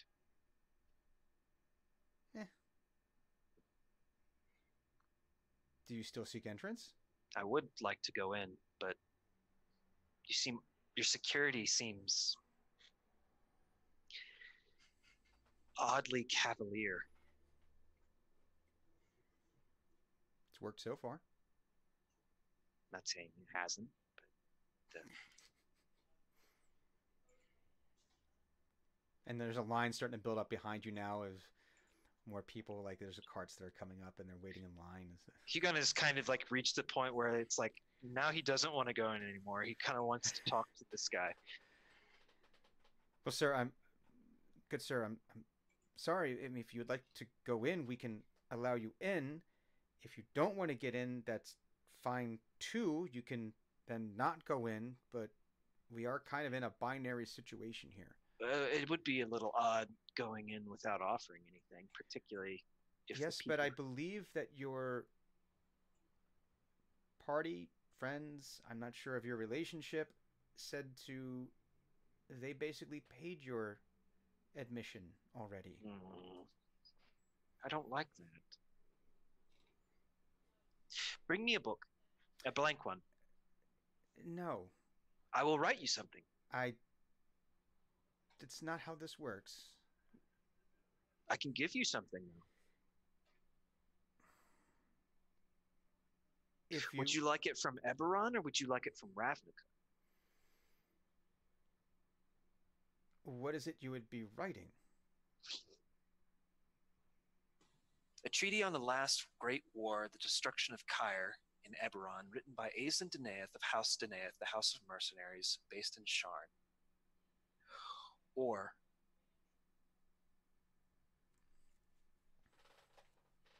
a treaty on the value of lightning assaults, written by... What was his name? I like the fact that Hugon gets weirdly punch drunk on details and such when he's super tired. Kralik Ironhorn, Minotaur, High Commander of 14th Legion of Boros. And there's like some scritching on a piece of paper, and he looks. We already have those. Or you could just. Hugon like looks around and like looking at something, clearly. And as this is happening, you guys have made your way to the tavern and have like are kind of getting yourself some arrangements. And one of the monks, one of the avowed, walks in and finds you and says, "Your friend is here. He seems confused. We're not sure he understands how a door works." But it's a door. You go through doors. You open them and you close them. One or more of you kind of come. I'm gonna look at Sanook and be like, "This looks like a you thing. Give him a hug." Okay. Thump, thump, thump, thump. He's probably very confused. And now Sanook's running away. And if he doesn't want a hug, put him to sleep. I should go with him. And then Eno follows behind. Good idea. Yeah. Now that Dren's alone, she wants to perform a sneak attack. Or no, sneak attack. Sneak attack? A sneak attack? A what? She wants to perform a sneak. I want to do a snack. Okay. And I'm going to cast Spider Climb on myself. Okay. And she kills Eno. That's from above. My plan all along. This is going to be interesting because so the Hugon Candlekeep monks take an incredibly dim view of thieverous activities. So is like Hugon just still like naming books? He's still naming books that like have never ever left and right. Like from other worlds even. Like he's just like listing books and like he's seemingly drawing them from somewhere. They're real books if the monks are like anything to judge, and he's just trying to find one that they don't have. Yeah. He's like, I think by the time that Thunuk and Eno roll up, like he's like, well, I won't be able to write it on parchment. I could write it on skin if you have one. And then that's when they would arrive. Yeah. We're gonna come back to Dren's snack in just a second here. So as you're like you finish the sentence of I could. Oh, this one needs to be written on skin. It has though. to be written on skin. Yeah, it's like the Necronomicon or something. It doesn't work otherwise. And as you're and so that's kind of what you guys hear right as you like open the door and like peek through and you see a bemasked Hugon, not necessarily looking. There's a comportment about him that it just oozes exhaustion. And you hear this last part of him needing to write something on skin. And you can see the line queuing up behind him outside the very first gate. And the one avowed's like, yeah, so that is your friend, yes? Yeah. Yes. He seems to be having trouble. He apparently is, yes. And I walk out towards Hugon and I say, Hugon? And I the head sort of swivels. Hugon, it's what? It's me and Thunuk. Yes. Do you want? I said that you could come in. I told them you could come in. Do you want to come in? You can come in. Do you want to come in? Oh. Yes. Yeah. It's okay. They have an inn Yeah, you can come in to the inn. with food and Food might be beds. Beds. Beds. Big enough beds for me. I could hit or miss on beds. I don't think they have any skin in there though. Well, there's plenty, and he points behind him. I mean, I could make They need. think- 4 or 5. I think they're using their Yeah, skin they need it. Why? to it keep them. keeps- But they're nothing. Hugo, and you should come inside. You should You come in. say so. Yeah. Ugh. So Hugon, do you kind of like? No, he takes off his mask and pockets it, wanders in, Wanders in. and knows then immediately just kind of to starts leave. immediately like looking around and studying the inside of the Candlekeep. How do we destroy this place? And it's kind of like a gently guiding him towards. He doesn't really enjoy the touching. No, not Yeah, touching. no, It's I'm more not- like a. I think it's more of like a sheepdog, just sort of staying, kind of like just being there. So he starts to wander off. So like Thunuk positions himself a little bit, so that way it's okay. I got to veer this way. And then he starts to get too far, of course. So Eno gets in the. It's just sort of like, just kind of create a path. And for to him. their credit, like Hugon makes it difficult like to do that because he's constantly like, I want to go over here, and just like I want to do that. So- I'm also using like mage hands to like the mage hands kind of in the way, like over here, and then I'm over here, and then Thunuk is ahead. Just trying to like it's hurting us. It's hurting a single Yeah. cat that does not want to go in this direction. So Dren, spider climb. What are we doing? Do a snack. I want to do so. Like every library, they always have that section where they don't want people to go. I want to go there. Well, that's on the other side of. You do know that's on the other side of that door. Now That's that you're. fine. So you would have to figure out a way to get through that door to the That's other fine. side. I hope they Alright. don't catch you. I hope they do.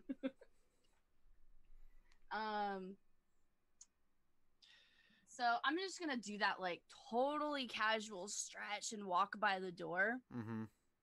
I don't want to cast Arcana or do an Arcana check on it. Okay. Mark Arcana check. Steve Arcana check.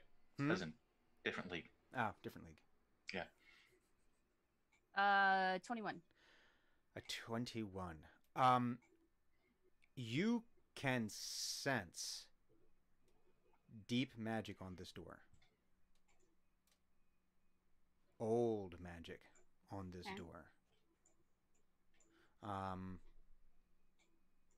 You're not sure of the exact nature of the magic, other than it feels protective in nature. Perfect. I'm gonna cast Blink on myself Cast. so I can try and get to the Oh, ethereal blink! plane. I thought you said boink. I was like, what spell is boink? No, Blink, because then I can go to the ethereal plane and say fuck everything. Mm-hmm. And so yeah, I need to. Huh? I cast Sometimes it doesn't work.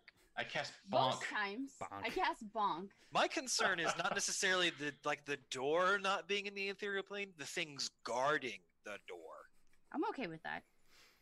Worst case, I run. I'm fast. You're, Okay. You're actually not fast. So roll 1. I'm still on my normal plane. Yes. So I'm gonna sit there. It's like I'm totally not doing anything. Still here. And boof. Then I blink out of a normal existence and I go to the ethereal plane. The door is still there.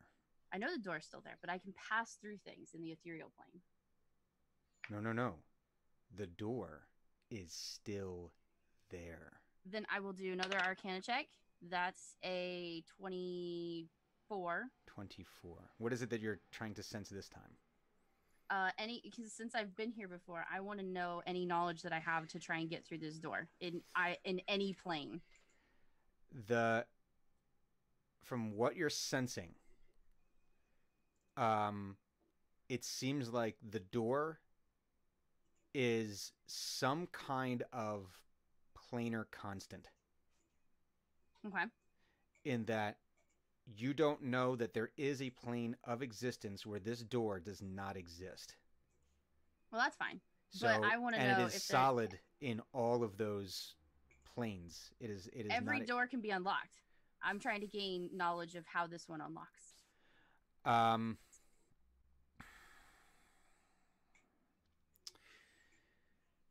Because I've probably been here before, and I've probably been frustrated by this door before. This is not your first time. This is not my first time trying to get in here. Give me a perception check. They won't let me when I ask. Give me a perception check. Oh, I hate this one. There's Okay, probably like that's still good because my perception's -1, so I still got a 17. 17. You do notice two very tall, like 30-foot tall, armored beings, for lack of a better term, standing guard on each side of these doors. And the armor is, it looks like it's basically all claws and spikes sticking out at all angles. And they're both holding a great sword in front of them with the point in the ground. Like that awful and Shredder from the second movie. Yeah, but like kind of cooler looking. Do you not watch the second Teenage Mutant Ninja Turtle movie? Don't. Shredder looks absolutely ridiculous, Super and I Shredder. hate it. Okay, Yeah. table talk. Anyway, and you see though that they have these glowing red eyes, and these glowing red eyes are locked on you, and what you doing there? And what you doing How there, you eh? doing there, little one? What you doing there, eh? You trying to get in? And Can't be doing that. So from your so what you can think of, and do a history check as well. So we'll do a combo here, a combo From history. this point on, all interplanar horrors are going to sound like that in my mind. All Canadian there. Oh Yeah. God, yes. Wisconsinite. Wisconsinites. 26. 26. You here for a soda?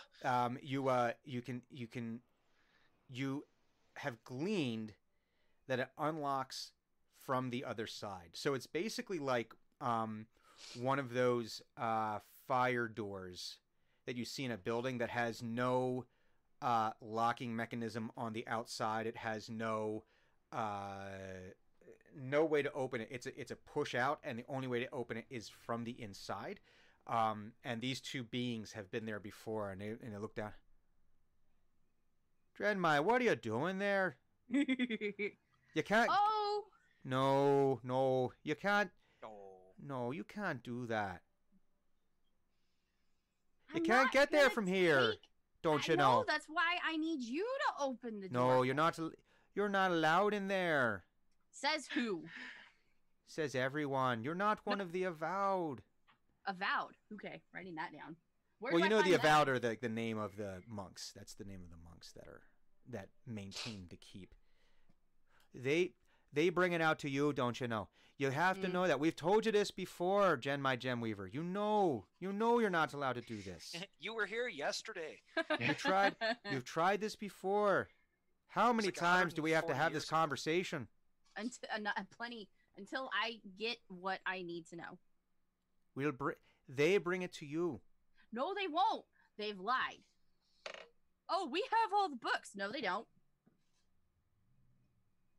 Have you tried again? It's been a while. You have to give them time. Wow. No. Ugh. God, Ugh. I just lost half my hit points. I'm trying not to TOS right now. Just belt out the first stanza. Don't. Since I've been. The early 2000s called. God. And they said we don't want them back. I You might keep need more them. coffee. Like, I might need that awful coffee to wash the taste out of my mouth. You're Like, listen, you gotta go welcome. to the necessarium, okay? And then you talk to the avowed, and they will bring the books to you. And if it's I'll one of tell the you books, what. I will leave if you promise me that they will actually bring it this time. We don't do that. We just keep people like you out. Exactly. You could keep the monks out and say, no, you're No, actually we're going to not honor. allowed. That's not how this works. You know that's not how. Frank, I don't think she understands. I don't think she. Nope. You're right. I don't think she understands. You're right, Steve. She doesn't Ren understand. is far too stubborn for all of it. Well, Steve, You know what? Then I'm gonna do a persuasion check. Be like, I'll do my persuasion check first, and then before I go into the spiel. Okay. Nope, she's not. I rolled a 2. let me in. But I let me wanna. in! Bang, bang, No. bang, bang. One So, in I'm not- now. I'm not even going to say goodbye because let's see. Nope, I'm still on the ethereal plane. I just start walking away, like clearly frustrated. We'll see you next time. You're Yeah. really rude. And then I like leave him a potato, throw a potato behind my head or something. And then let's see. I'm gonna keep walking Ooh, potato. towards the group. Oh, we can And make I'm some still stew with there. this later. Still there. I She'll be imagine back, now though. I'm like following I'm following the party. And then poof, then I'm there. I immediately attack. I think this is a good time for us to go to break. Okay. Probably. So we're gonna go ahead and take our break now, and we'll see how Don't you this. know? Don't you know? We're gonna go to break now. I know. I need to work on my Wisconsin. I used to do it much better.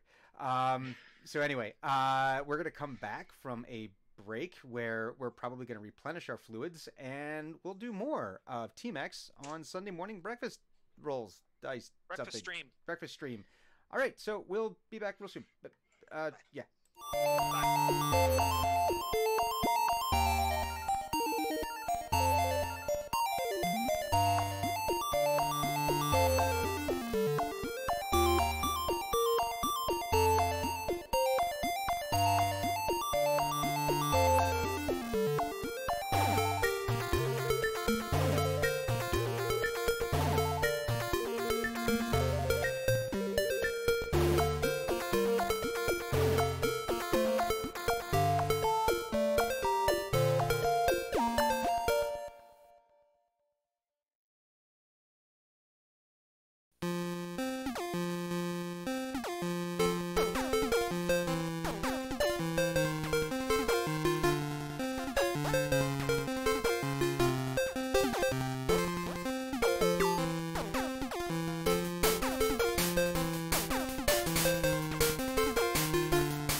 And we are Ah.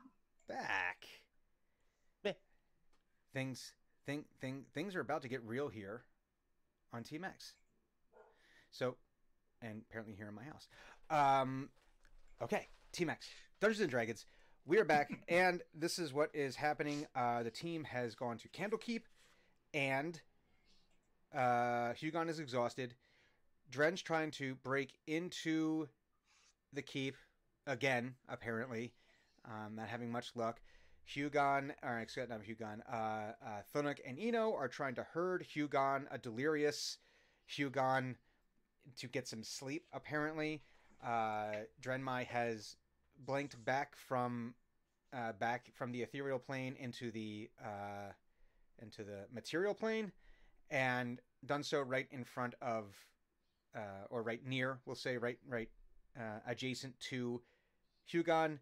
And is Hugon actually attacking? Let's. Hugon goes, "It's a Darrow," and tries to kick it. So I guess this would be a contested strength versus I dexterity. mean, what's a kick is strength? Is a strength? a kick is an attack? What's Dren's AC? 16. Or wait. Let me. Okay. Because so the funny thing that might happen is we might have a Charlie Brown scenario here where he kicks you and then you blink.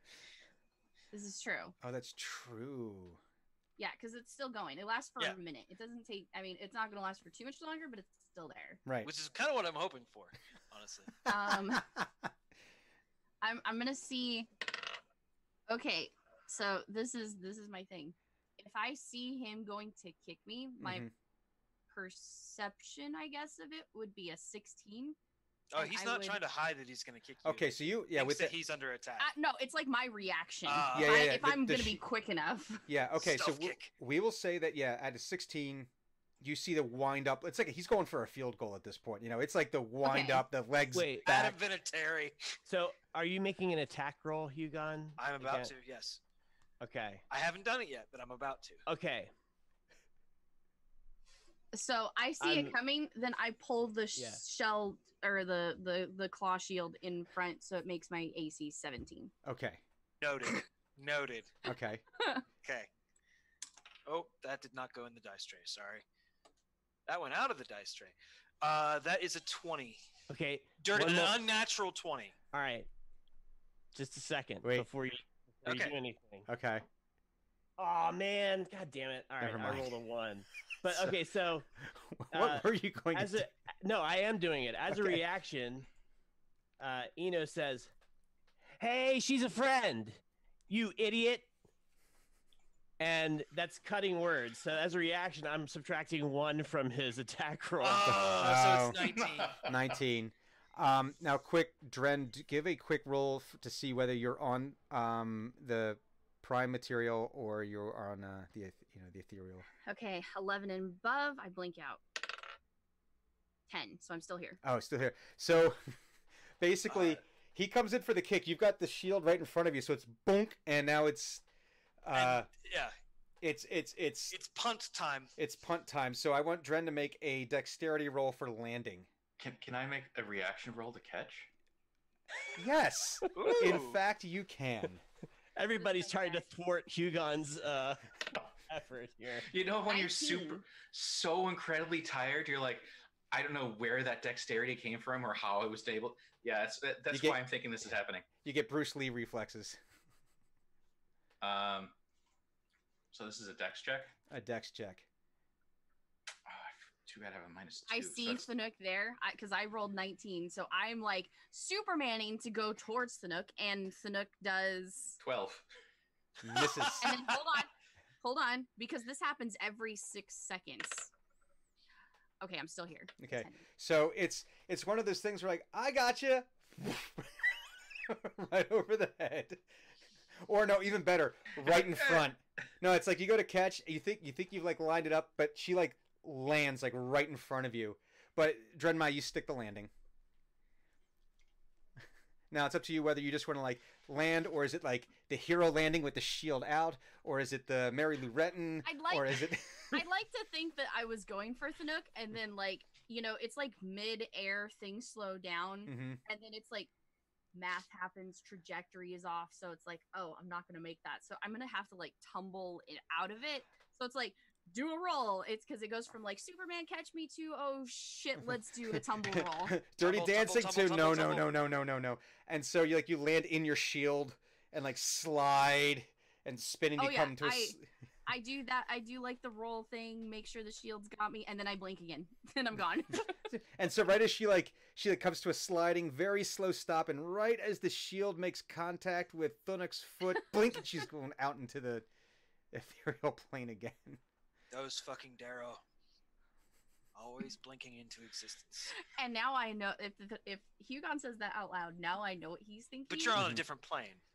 But I can still hear what's going on. Oh, that's right. It's like an echoey. It's not etherealness. It's yeah. It's like, oh, like the little light above the head goes off, and I make sure in the next 6 seconds to run over to where Hugon is, like right behind him. Mm-hmm. Like, oh god. Let's do it again.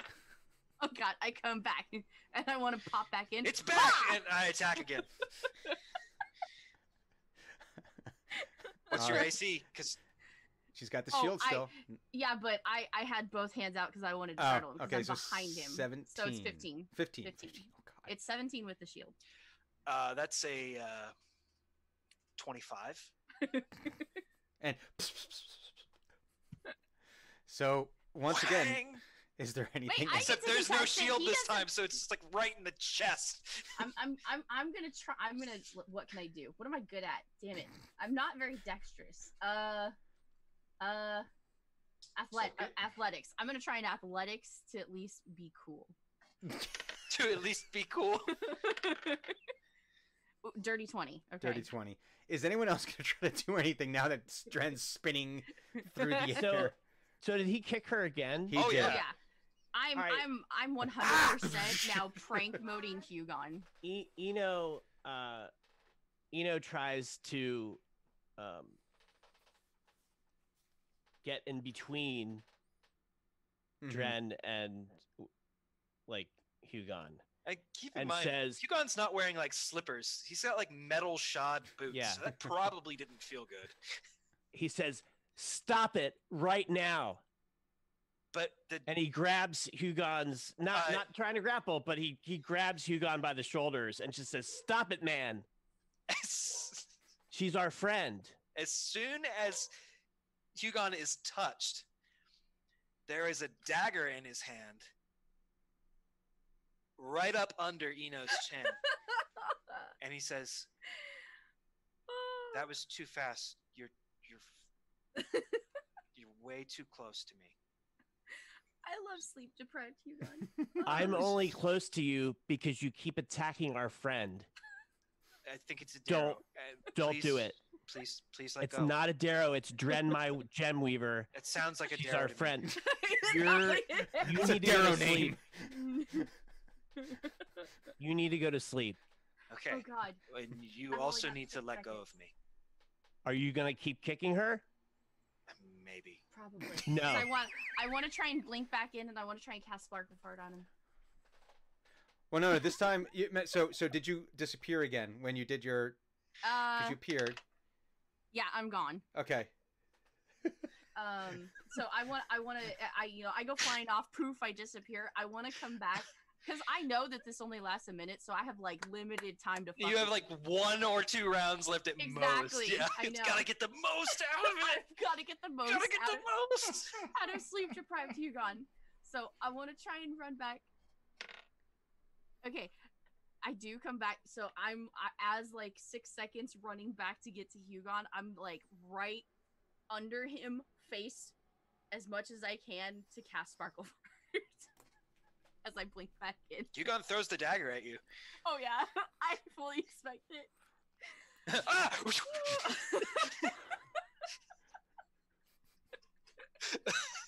Play stupid games, win stupid prizes. Listen, this is but amazing. yeah, Dren is just. There's no way she would not take advantage of this situation. Let's see, my last roll. Yeah, I'm still here. Okay, so. All right. Well, let's do a Dex attack to see. I'm gonna ranged attack on Dren. Ah! It's too good. 17. No, That's fine. I mean, it's a D4, so. Yeah, it's a D. I'm Minus a 1. tank. Oh, 16. It does. No, it still hits. She has a 15 AC. Yeah, I'm Oh, a 15 with. shield. I'm God casting. damn it. Why do so, I keep rolling ones? I don't know, but do better. Because we threw in our lot with Acquisitions I know. Incorporated. Yes. I mean, it's 2 So, plus strength, right? You add strength to throw, or Dex. is that Dex. no, It's no, a no? ranged The attack. The damage. damage. If to it's a throw. thrown weapon, is it Oh, strength? yeah. damage? 'Cause I can't remember. I thought From you what had I to get a remember, it's feat strength. for that. I don't think you add anything to that unless you have proficiency. Let's ask D&D Beyond. Couldn't be easier. Couldn't be easier. Or could it? I don't know. Ugh. Personality. I don't have a character background, set up for it, so Weapons thrown. I can't find out. If the weapon is a melee weapon, you use the same ability modifier for that attack and roll damage roll that would for a melee attack with the weapon. If you throw a hand axe, you use your strength, but if you throw a dagger, you can either use strength or your dexterity, since the dagger. That's for Okay. doing. A thrown weapon. That's attack, just yeah. saying how you determine the attack, but damage. Oh, here we go. No, Let's it's see. Dagger. It just says 1d4 piercing. Okay, so 1d4, 2. Yeah, it's Okay. daggers are dependent on what type of class you're playing. I think. Yeah. Yeah, So I'm gonna it's- say it's yeah. like- So yeah, you're not. And it like lands in your boot. It's like, ah! Like ah! Like I didn't expect to actually be hurt here. So, oh but no! With after like the first couple kicks, it's like I already know I'm gonna get injured. I don't care. This is worth it. and now Sparkle Fart. Now Sparkle Fart is the spell that's proprietary to the, Team X, that I'm sure will appear in the Childhood Adventurers Guide. Describe for us, if you would, dear Drenmai, what Sparkle Fart does. Oh, God, I don't know if I've moved it over to D&D Beyond. Could never be It's easier. like a combination of glitter dust and It's lots like and lots of stinking glitter. cloud. Yeah, and there's some kind of odorous thing to it. Oh, if it you have- stinks. I don't have it pulled in here. It doesn't do any damage. I know that. It's more just. No, it doesn't do any damage. It's pure comical. But No, yeah, it just sucks. but Yeah. it's a cloud effect as well. And so like we're all gonna I get- think Thunuk might be far enough away because he had He just might, tried this to is make true. he had tried to make the catch, so he's far enough away. But the three of you are in the center of this Sparkle Fart bomb. And yeah. Is there a save involved? I don't remember. there is a con save to see if you need to move, and if you want to attack, there would be disadvantage because Right, you have okay. glitter and stink. Glitter stank. So, but it is centered on you, so it would be Drenmai and Eno having to spend or having to do a Constitution save to see Oh, if they no. have to I force it. refuse to roll. I accept the stink. Oh, I take it into me. I embrace the stank. I brought on the stink, so therefore I dealt it. Therefore, I do not smell it. What's the I dealt it. I did the crime. I'm doing the time. what's the save on that? I think I put DC. a 12 on Okay. that. I got a 13. A 13. Don't have So it pulled. if 16. you want, you can stay nearby, or you can move away. It is your choice. You just cannot escape the glitter because glitter goes everywhere. Yeah, the glitter and the stink are there, and so you've got glitter. It's all up in your horns. It's in your hair. It's You're gonna have glitter for like the next All right. week. Like places that you didn't know could get Well, glitter. doesn't it just vanish after a while? I don't think we ever No. established that, and I like the idea that there Well, I might be mean, a like week. glitter dust does. Yeah, but I think Sparkle Fart sticks with you because I like the idea of being annoyed by it 5 days later when you're still finding like little tiny pieces of like. Oh yeah, there's the whole point of it is just basically annoyance. So there's no way it's going away in any simple fashion Yeah, I like the idea. at all. All right, Eno's gonna he's gonna cast thaumaturgy, Mhm. and he's gonna make his voice 3 times louder than normal. And I'm gonna do a persuasion roll, and I'm gonna say, I gave them a piece of myself to get us in here, and you're gonna get us kicked out, and I fucking won't stand for it. Stop it I almost, right I almost wish fucking I could now. blink again. Oh, I wouldn't have blinked anyways, but it would have And- been funny. Blink, and- God. and- No, I'm not that's in his base trouble. roll. 10 plus. Oh, okay. I got a 9 Oh, for my negative persuasion. 1. No, I rolled a 3 and plus 6. Oh, Oh. yeah. Dad voice, But wait a second. My Oh. dad voice. Wait a second. Can I do I have another thing? No, I'm all what out. can I add to it? I can't. I used all my things trying to get him not to get further. So with Okay. that, Could this be a performance check because he did? He did use thaumaturgy. Yeah. I'll allow you to add your. Are you proficient in persuasion? Did you already add your proficiency bonus in? I'm not proficient in I will allow you to persuasion. add a proficiency bonus to that for the thaumaturgy. Oh wait, it's a half a circle. What is that? I'm half proficient. What does that mean? I It says don't. Skilled. proficiency. You're. You have skilled and then proficient or something like that. I don't remember. I don't know. Half is. Hold on, let me hover. It says half Oh, proficiency. a full circle is as expertise. proficiency. Is it a full circle? Oh no! It's not a full circle, and it's not a circle with a circle around it. It's a half circle. It's a Half the circle. circle with a half filled in. And it says half proficiency. That Weird. doesn't say. I will allow you to that roll to add your entire proficiency bonus. If it's anything like other ones, because I don't know how it's done on it, but it could be something that you're in the process of learning. You're just not there yet. So you're not proficient yet, but you're on your way, is what that should mean. I don't know. I don't know enough of the D&D Beyond. Oh, you know what I want to do? I want to use one of my charges to give myself advantage, right? Oh, I can do that. There you go. We can do Yeah. that. Let me do that. Yeah, let me bring up your charges here. Let's see. Where do I have that? And I'm gonna probably roll a 1.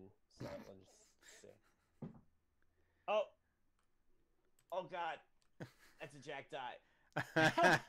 It was like halfway between 8 and 20, Oh, I hate that. and I was like, "Fuck." Nudge the table. Fine. Just. Oh, okay. I got a 7, so it's a 13 total That's much better. persuasion roll. Okay, and did you add all your proficiency bonus and all the other stuff I have granted you for the thaumaturgy? Because the thaumaturgy should get you something. Well, I know proficiency at 9's got to be at least 3 or 4. So I we'll think you just guys are call it- still at. I'll tell you in a second. Yeah. Okay. And here we go. Your proficiency bonus It's +4. at So- level 9 is a +4, yes. Yeah, so it's 17. Okay. I would say that both of you are adequately persuaded I would agree with the dad voice. Oh, I'm gonna be compliant just because I've achieved all possible goals that I've wanted for the past 60 seconds, and I'm slightly injured with a paper cut, but I don't care. Yeah. It'll get better. It'll heal. Paper cut to the Worth foot. it. Yeah. Okay, this, so Ina, this completely makes up for the fact that I was not able to get in the doors. but as you notice, you kind of notice there is kind of like, it's gotten eerily silent in the court of air, and everyone's looking at you now. Oh yeah.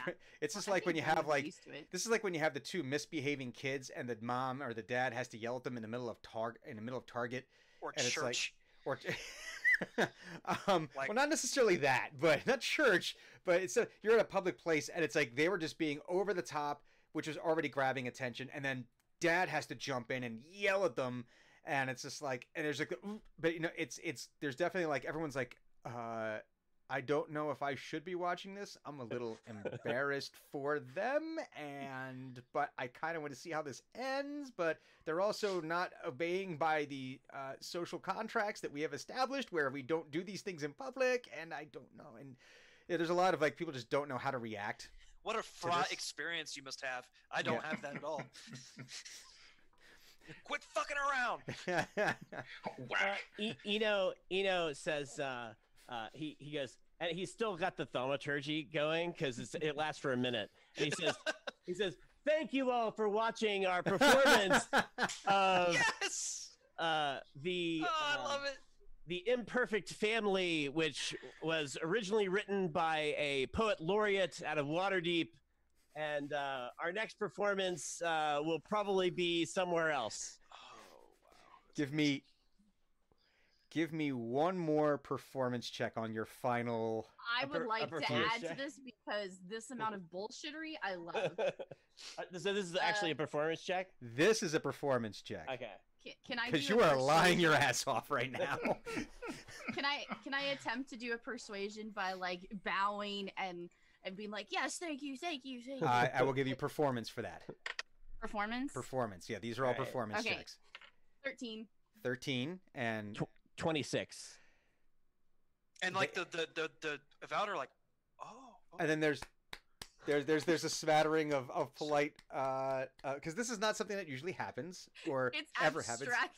It's art. And then people are like, performance art. troubadours. Troubadours. Like, You don't get troubadours very often. Like, what just are we supposed? Oh, okay. Yay! I was convinced. Seneca has no idea that he's supposed to be in on this, so he's like, "Oh wow, okay." Clap for us. Yeah, clap for us. Yeah. And so they have bought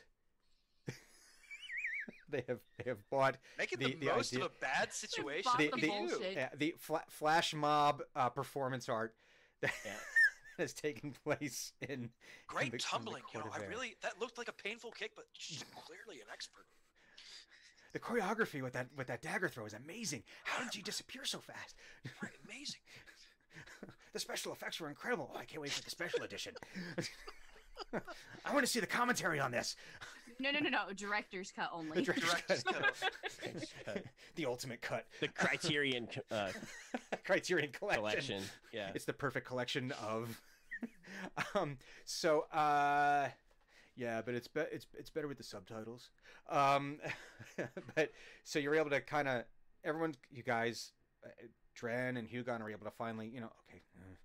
I think Hugon at this point, you've got enough of a smack of reality between the sparkle fart and all of this that it's like, oh wait a minute, no, hang on, okay, sleep. The sparkle fart is like just like It's not he doesn't great. even register. It's and so again, I guess everyone's going to try to herd themselves over to the House of Rest, so that sleep may be had, perhaps a bath to remove sparkles and glitter from where glitter should never be. Yeah, and like as maybe as we leave the area, I use prestidigitation to try and make it smell a little bit nicer. Like even though it's not gonna work, but I mean, It, just around the area, like I try and go. it's gone from someone actively having some massive GI upset and you being able to be there to witness it, to it being about an hour later. You know it happened. There's no denying that it happened. You don't want to be around it, but it's not as, you know, you're not immediately your gag reflex isn't automatically engaging. So you're able to kind of battle it a little bit, but it still has the upper hand for the time being. Just like they'll walk in and out of like, is that flowers? Oh, that's is that yeah. flowers? You know what it is? Oh, it's this like sounds it's like awful. after you spray the stuff in the bathroom, Yeah. it's like I know what happened here. It's not gone. There's a layer over top of it. Yeah, This will not erase the sins. There's to spray Lysol. Yeah, there's Febreze. Now it smells like this with Febreze as well. Yeah, Like an outhouse that's been blessed by a fairy. This is what it sounds like when elves poop. So I don't know. Horrifying. Yeah, everybody poops. Come on. Anyway, so you make your way into the House of Rest. You do notice that there is a certain circle of space that people are giving you. Good. So social distancing. yeah, there is some social distancing happening here. As you go through, and you're gently led to a corner. It's away from all the. It's basically a cold dorm that the bunks are 4 bunks high. There are some there that are Thonic sized for, you know, bigger boys and girls and non-binary, however you want to put it. But it's basically a cold dorm. With, you know, and there's like little foot lockers that you can store some things, but they put you off in the corner by yourselves. There is a buffer zone around you, whether that's from the smell or from your behavior, you do not know, but you are kind of off. Yes, and they direct you to where there is places to get a bath should you want to remove grime or other things. They tell you that, you know, they basically give you all the directions that if you want to grab something to eat, you can get a bite to eat at the hearth. This is the House of Rest. You will have bunks here for the next 10 days. You are able to, sleep here when you so desire. But if you do desire, when you do want to request various works to be retrieved for you that are part of the Candlekeep libraries, that you have been assigned a necessarium, which is one of the rooms, basically a study room in the towers. You have been assigned one of these, and you can make requests of the monks there, and they will retrieve the books that you request. In which point you are allowed to study them. You are allowed to make your own notes, but you are not allowed to make a transcription of the works. That is something that you would actually need to pay them to do for you, if they don't already have a copy. Like there's some common works that they sort of like, they always have a copy ready to go, right? The stuff that like everyone comes in for like this one book. Yeah, we have a few copies just made because we know we're going to sell them. And they kind of give you your leave to rest if the need is, or if you want to get the books, anything you want. And they do say that these services are basically available 24/7. Or in Fairunian terms, 24/10. Gotcha. Because a week is a 10-day. Right. That's it. So how much fire do I need to clean the glitter off of myself? Oh. I think all of us went in a completely different direction, but the same completely different direction on this one. I was like, oh god, what's he gonna burn now? Not so much fire. You'd be able to get it. I'm mainly joking, but kind of. Not all the way though. You would need to spend a few minutes scrubbing, but I think you also need to decide whether you just want to sleep at this point. no, the glitter is an affront. It needs to be addressed. So you go off to one of the bathhouses, and you're able to, little room, and they've got some water drawn there. It's in a like a copper tub, or not a cot. It'd be more. I guess it'd be more like a stone tub. They're not gonna have like that super fancy stuff. Stone tub. It does feel like it's a little warm. So don't know how that's being warmed, but the water is not like room temperature. It is a nice, comfortable temperature, and you're able to have some privacy. You're able to like lock the door, de-armor or whatever you want to do, strip down, scrub, Right. get all the stuff. The smell is. I don't know how Hugon would feel about. We'll come to it later. Actually, I'll roll. That would be the better choice.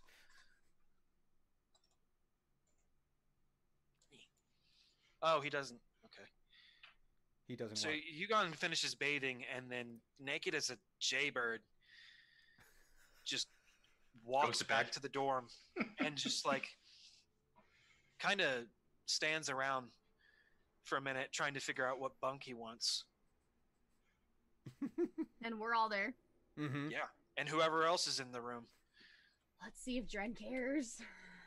Actually, Thunix asleep. As soon as he saw those beds, he was like, Nope. bed, sleep. Bad sleep. Yeah, I can't imagine this would be a thing that Dren really cares about. This is not No, of all I the rolled things. a 2, Yeah, so I do not care. yeah. Be like, I've seen better. No, I'm just kidding. Wow. Wow. Cuts deep. But she's ancient, so her thought is probably like, it's something I've not seen before. Yeah. I have many sons. This is nothing new. Drenmai's children. What a horrible You've idea. seen one. You've seen them all. Okay. What? They're Think all about it. pretty much designed by Geiger, so. No, they're her complete opposite. Because you go through that rebellious phase, and they're all prim and proper, by the books people. They refuse chaos. They This is true. rebel. This They is why rebel we don't against talk chaos. anymore. Also, because you're a shitty parent. Maybe. I don't doubt that Dren would be a terrible parent. Not Clue. Dren is a Yeah. shitty. Yeah. Dren's a terrible parent. Let me clarify. So do you all grab a rest here? Grab a No. slip? Yeah, I definitely go to sleep. Yeah, Hugo will dress, but I think he'll just kind of sit on the edge of one of the bunks for a while. Before just sleep overtakes. And like occasionally his head will droop, Mm-hmm. and then like 3 or 4 minutes later, it'll come back up. I go to find food. Okay. Well, you're able to go. Yeah. I'm used to that whole not sleep thing, so Mhm. I haven't hit that stage. That the I'm just gonna fall down and sleep stage. So Mhm. you're able to go next door. The hearth is attached to the house of rest, and you're able to grab stew. Oh, I'm not Bread. just grabbing food. Because I need to, like, I want to look around and find, like, a rolling cart. Okay. Like a book cart or like a. Sure, anything that has a top surface and rolls. You're able to find them. If you are you just not just necessarily in the hearth, but if you were to wander around, you would probably find one in. Oh, yeah. one That of would the- be the first thing I'd go to do, is find that. So you're able to find one in one of the necessariums in one of the entryway in one of like the so when you walk into the necessariums there is a it's like the bottom floor is where there's various monks working and sorting books and bringing books in, and there's a pulley powered elevator system that the monk will roll the cart onto, and then up, they can go up to whatever floor they need to go up to deliver the books, and then they're coming down. So it's you're able to probably find one that's not being used in the moment. So I will take that then to the food area. Okay. And I want to load it up with everything. Okay. So you're And just then I'm like gonna take stew, it back to the room. more stew, Stew, more stew, bread, more stew, bread, vegetables, just whatever I can Bread find so that in you there. can have it with your bread. Yeah. Exactly. And you have like beverages. You got a few. Is it flagon or it's a flagon, right? Or flagon? Flagon. The flagon. Flagon. Yeah, you got a few of those. Flagon. I'm just making sure. Sounds like a thing you do to someone that's at a Yeah, public don't square. flog people. And so you wheel that into the cold dorm, and all the other people are sort of looking at you with, okay, and you bring your food in. They're just gonna have to get used to it. Yeah, just Yes. I mean, we're here for 10 days. Just either leave or deal. Open the door, room service, and just food smell enters. So there's a cart moving, but you don't see Dren. It's just like the cart's No. because she's smaller than the cart. So food is had, rest is had. People are finally able to get the sleep that they may or may not want or need. But as you all start to rouse and kind of get to your get to a point where you're like, okay, it's time to move on. It's you slept away most of the day. You had arrived just after sunrise. There was theatrics and then sleep, and then so you're getting closer to sunset now. So the sun is now low, just over the rooftops of the various towers now. The front gate of Candlekeep faces east, and the ocean is to the the ocean cliffs are to the west. So the sun is starting to get lower in the sky, and the shadows are casting long shadows along the court of air. And they again the monks have already told you which necessarium would be yours for your period of study. So it would just be a matter of making requests of what pieces of work that you would like to see.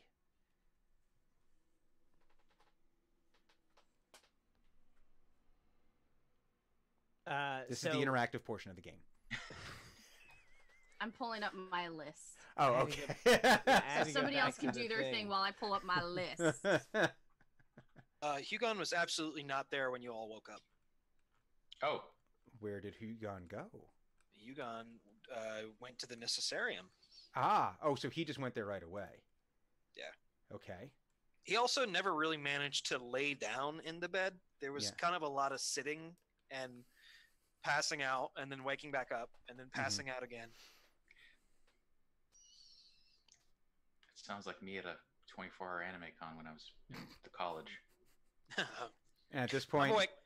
point with the sparkle fart, it probably smells like the 24-hour comic anime con when you're in college. He, in the Necessarium, has gotten as many books as he is allowed to get, Mm-hmm. and they are all about portals, summoning, Okay. Portals. Summoning. I mean, this would be the list that he gave the Avowed. Not Yeah. necessarily like, hey guys, I'm getting these books. It's more like, bring me these books. I need books on this. So, portals, summoning, the various planes of existence, like a cosmological. Mhm. At least one book on every god of war for Mhm. Faerun.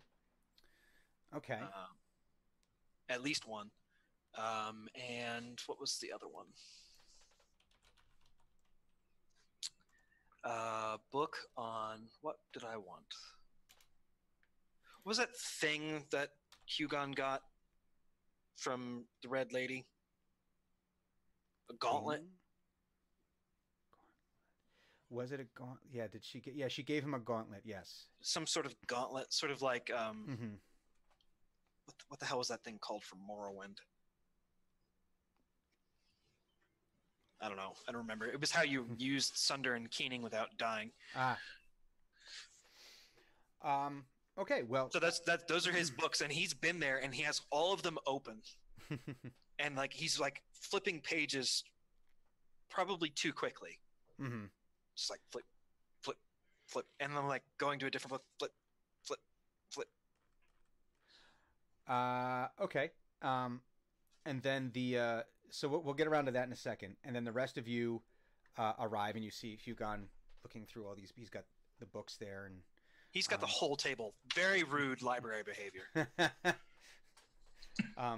Toxic male library behavior. Just a total asshole behavior.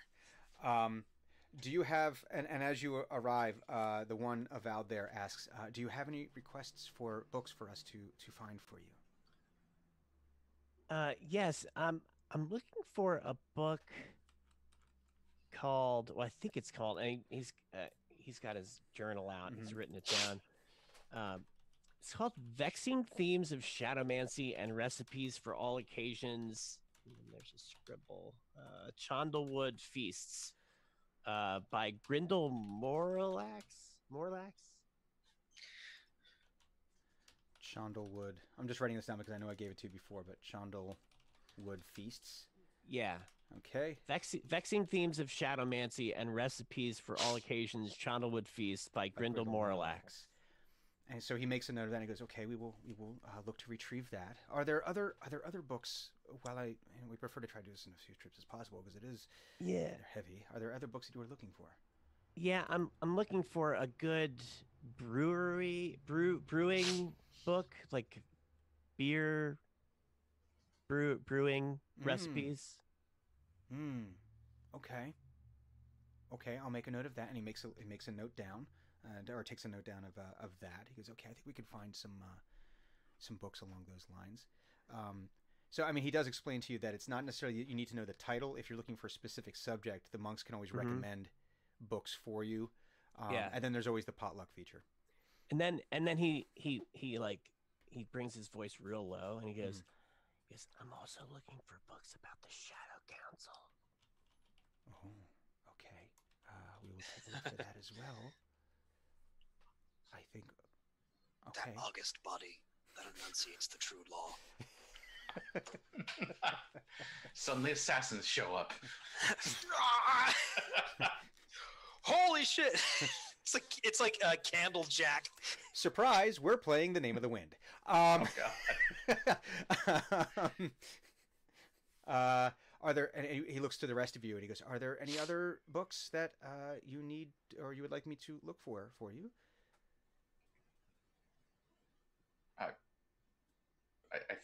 out of character, I think Clues is actually sending you a list. She is. It's a lengthy one, so I'm not done Oh, yet. where will I be receiving it? In what? Discord. It's in Discord. In the Discords. All right, let me bring up. There's like 12. Oh my God! Yeah. Jesus Christ! And to be fair, Hugon's list is about the same size. I didn't think of These are amazing. Is it going to be okay that I read these out to tell people what these are? Yeah, Okay. if you want to. Absolutely. Did you come up with these, or was there a source where you got these from? No, they're sources. Oh, okay. All right. I mean, I had a little. I wanted to put in there. Where is it? The 50 Shades of Drow was funny, and then. Oh, here. This one's for Roz. The Cantrip Berry Tales. Oh, I like God. it. Nice. I like it a lot. God, I fucking hate it. I know. And he turns to you, Hugon. He goes, Master Philander, are there any that I can take back for you now? Have you finished with any of your volumes? I'm not quite done yet. Okay, This is a complex problem. I can understand. All right then. And he scurries away. And he's able to go. Unless there's things you really need to do, we can. Oh wait, Donik has a question. I can see. Do you have any books on medicinal food cooking? I'm sure we can. I'm certain we do. I will find some. I will find some for you. And a book, the oldest book you have that talks about the place that Chandlewood. Ah. Yes, I can. I'm sure we have that as well. And so he has his list now, and he goes and does whatever the monks do to do the things to retrieve said books. They go to their summoning circles and they summon the book golem, and then they just That might be what they the do. book golem. That might be what it is. But the whole time it's like they put the order in it. It goes into one of those pneumatic tubes and it's dun dun dun dun dun dun dun dun dun dun dun. It's a whole process. And it's like this really overly complicated process for get the book that's like right next to the guy. It's a very Rube Goldberg thing. So he is able to return with several books for you. So for Drenmai, the books that he has retrieved for you are The Prophecies, Tales of Great Adventures. There's a book that is called Plane Shifting. There is one that is called Incredible Creatures and How to Kill Them. Volumes 1 and 2. He's still looking for the other volumes. Wish It, Want It, Screw It.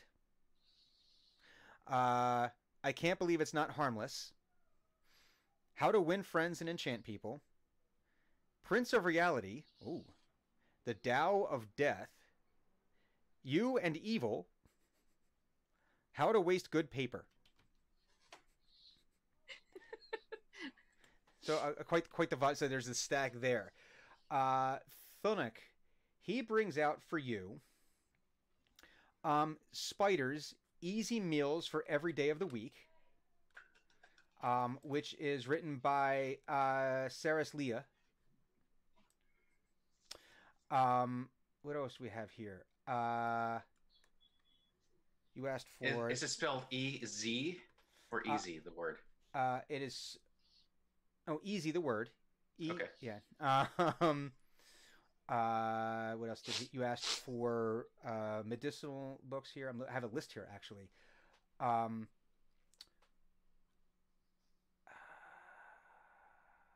Oh, no, this would be... no, that wouldn't be for you. Garlic. It cures everything is the name. Yeah, pretty much, yeah. It'd be like a book about... There's a book about garlic. Just garlic. Giant garlic. Giant cloves of garlic. 6,000 recipes with garlic. I'm trying to see if I have any... I have a list here of over 200 titles, so I'm trying to see if there's a food... Food? No. How about medicine? No. Surprisingly, wow, that is a not as robust a list as I thought it would be, because there's some topics that are missing there. It's called Stews and Pies by Halberd Diorf. There we go. Okay, that one comes out. Medicinal version. Yeah. It's a survival book. It's a survival book, so. What else would you have here? Some of the ones I made here. Here's one: Alchemy and the Four Seasons. Ooh. It's got the word "for" in it, Thunuk. That's exciting for you. Written by Yannick Vore with annotations by Galen Balthazar. We said. I'm sorry. That was the wrong one. What is that? That was written by. Oh my God! What did I do to myself here?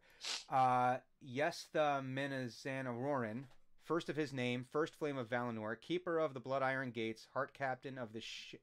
God damn it! Why did I do this to myself?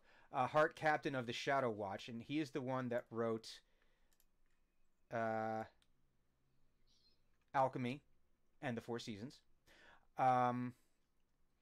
He also brings out for you two other books. He brings out for you The First War of Demonfell, and that is the one that is written by Yannick Vore with annotations by Galen Balthazar. He also brings out The Chandlewood, A History. And that one was written by Chamlin Tobias Merriweather with notes and annotations in the margins by one Tiberius Balthazar. So he brings out those two books for you. For you, Eno, you said you wanted brewing and you wanted Shadow Council. So what he brought out for you is a book called A Way of Shadow, written by Odin Valander. And what else did he bring out for? Oh, he did find a copy of Vexing Themes of Shadowmancy and Recipes for All Occasions and Chandlewood Feast by Grindel Morlax. It appears it's a second edition, though. So, I mean, the reprint. And he also brings out for you, he does recommend that the alchemy book might be good for the brewing, but he also brings out for you A Brewer's Guide to World Peace, written by Azerbaijan Ulmuster, Clan Dunderlack of the Mathwatch.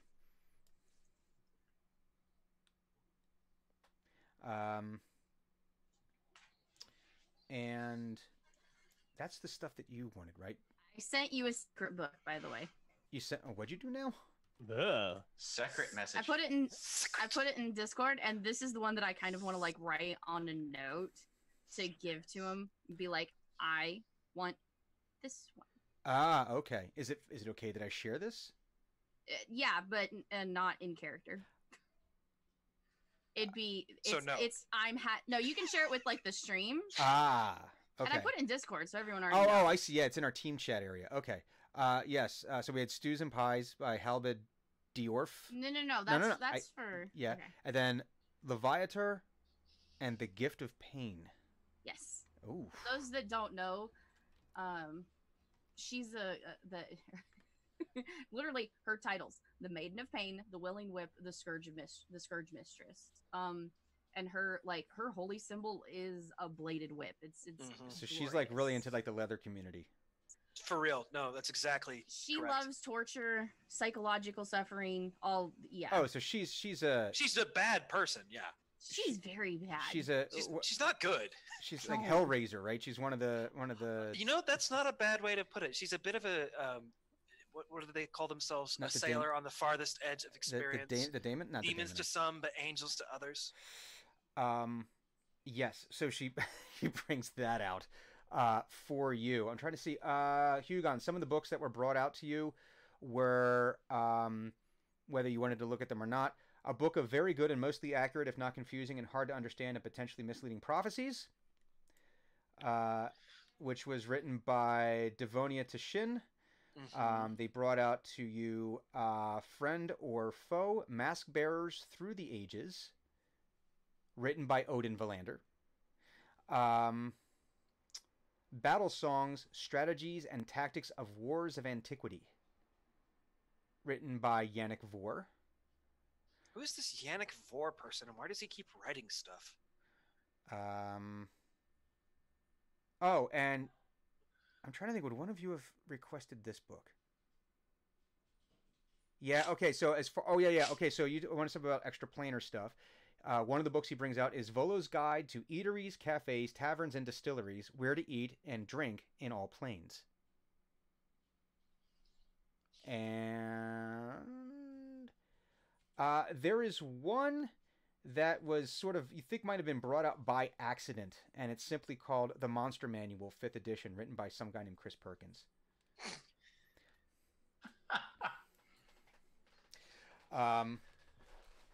But that's where they start you. Those are the books that are initially brought out for you. And so I didn't Along get with other anything books. on There's- summoning, did I? On summoning, no, they did not bring you.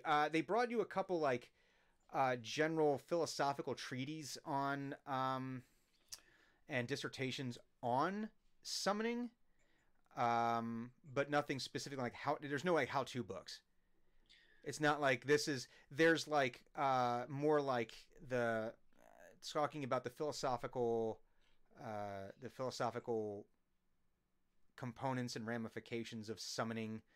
Planar Ethics 101. Yeah, something like that. You know, if there's a trolley and one plane, and the trolley's on a plane, but you know, one plane's on one track, but the other plane's on another track. Which track? You know, which plane do you run over with the trolley? Things like that.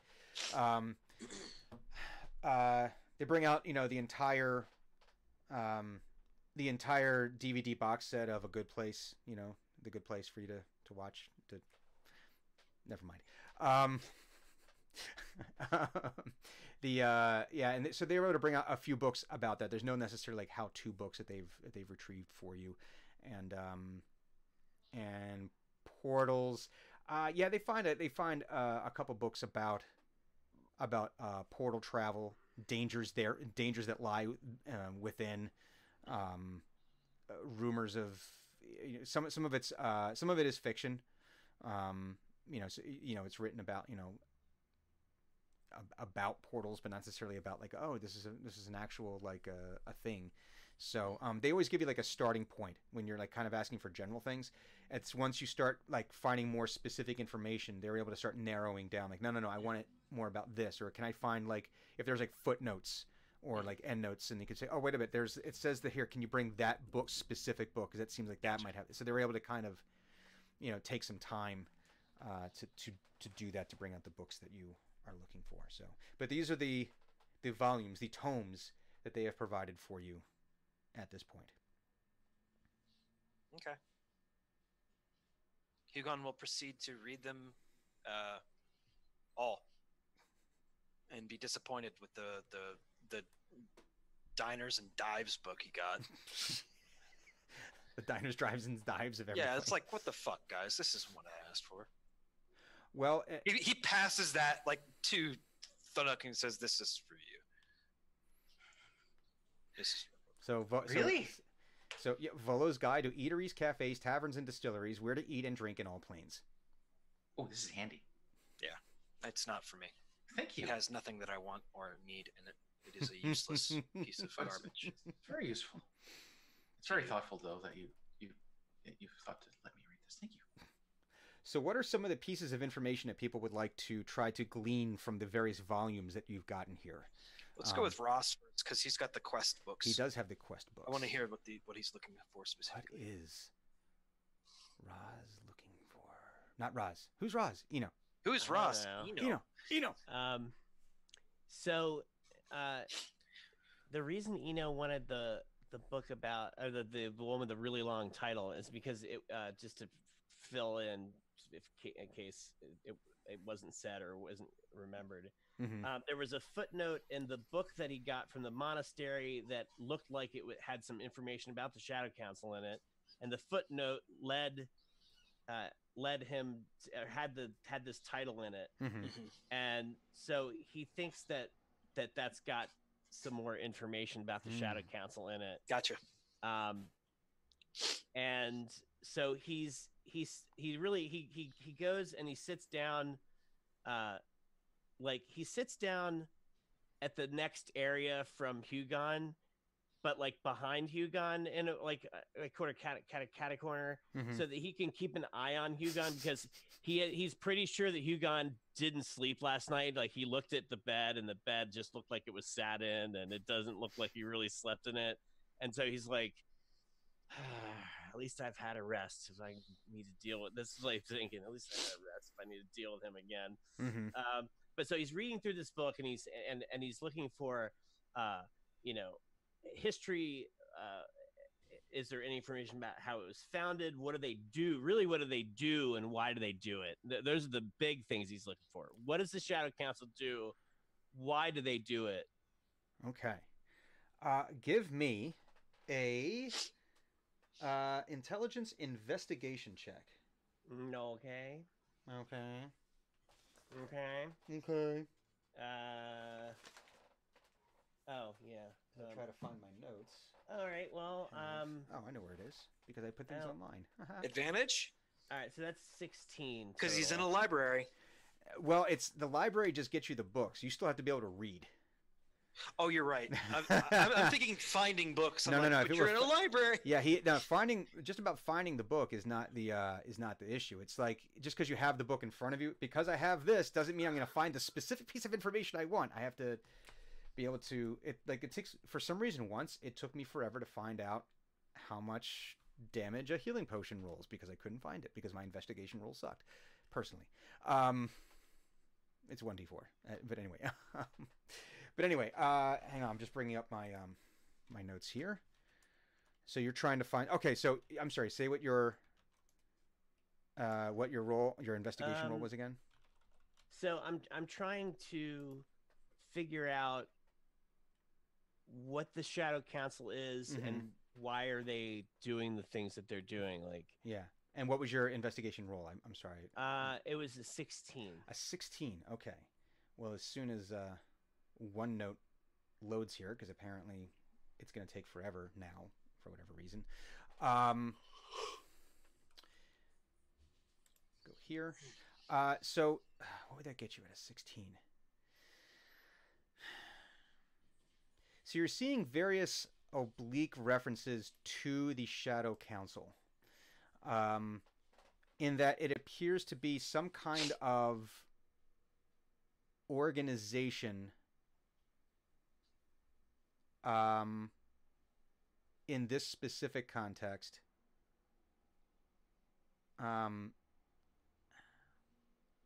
almost like it's meant, it only convenes when great danger threatens existence. and it is made up of some very influential entities. Not necessarily the most powerful of entities, but ones that have a shared concern. And that it might be that within their own private circles, within the circles that they travel, those circles don't necessarily have the same concern, don't share the same concerns. It would be like it sounds like they all mutually have raised alarm to a potential threat, but the people that or the people, entities, whatever that they associate with don't share those concerns. But the Shadow Council itself seems to convene when they all have this shared concern. And it seems like there's been various Shadow Councils throughout the ages. That there's not just necessarily one Shadow Council. It looks like it's like I guess for lack of a better term, in earthly terms, it's almost like an Illuminati group, but not necessarily an Illuminati group where they're pulling all of the strings, but it's different people throughout time that might get together when they say, oh wait, we've recognized a shared threat and we need to do something about it. But in that they're trying to, it does seem like they do try to engineer events to rally resources as opposed to instead of opposing this force directly, because it does seem like direct opposition would alert people to would alert whatever this threat is that they have, that they're starting to actively move against them. And is there any information on where to find the current Shadow Council? Let's do another investigation check on that. All right. For a different piece of information. Because it's one of those things that's like, as you're researching, like, oh, okay, now I know to look for something else. Yeah. Yeah. Oh, what about this? And what about this? And... that is a 21 total. Ooh. That is a very good roll.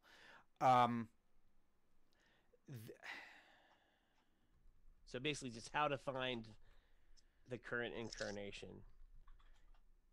It seems that you don't find the Shadow Council finds you. But it does describe methods for requesting an audience, and it's rare that audiences are granted, because bringing them all together is not only difficult, opposing schedules, trying to arrange a meeting basically is tough enough as it is. Yeah. But it does describe rumored methods for how to request an audience with the Shadow Council, and basically hope that they will answer your call.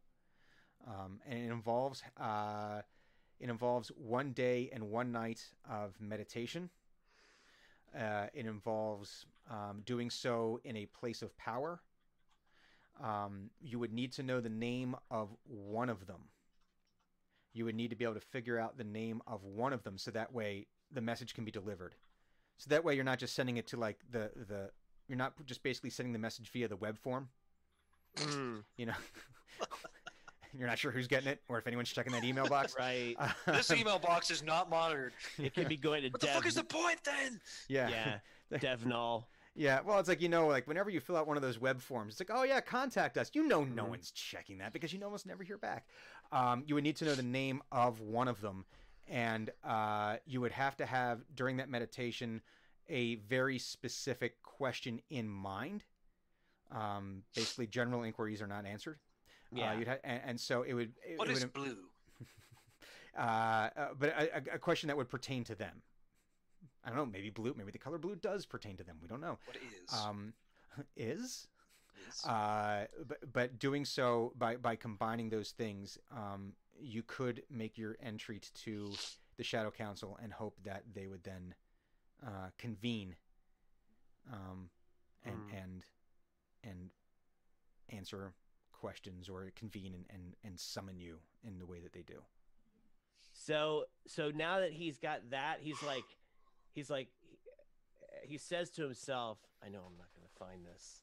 And he starts looking for, he's got 3 books. He's got the book that he brought from the monastery, kind of surreptitiously, in case like he doesn't really want any like them to see that he has this other book, because he kind of stole it. He kind of did. He kind of stole it. So he's kind of like, he's got like this book inside his journal. Like it's like when you're in class, Hamlet, and you have a comic book inside. Yeah. It's like, it's kind of like on top of it. So he's trying to hide a little bit. So he's like looking through all 3 of the books now. He's trying to find a name. Is there a name of somebody that might still be alive now, that could still be in the, and does he find any names of people? Probably not.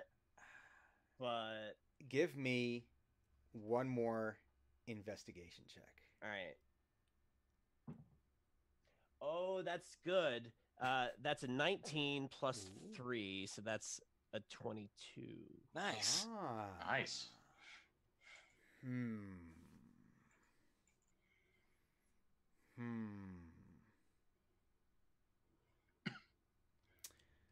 So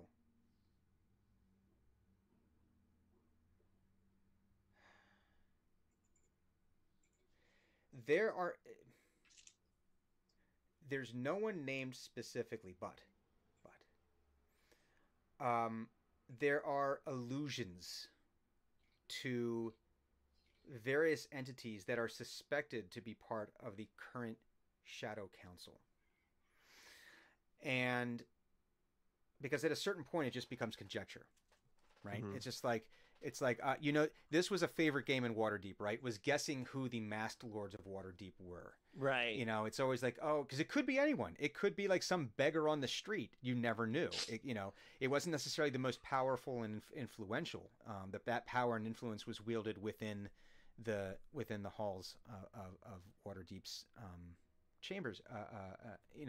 So it's sort of like one of these things where this person, where Grindel has done much research and tried to like piece together various rumors and inferences, and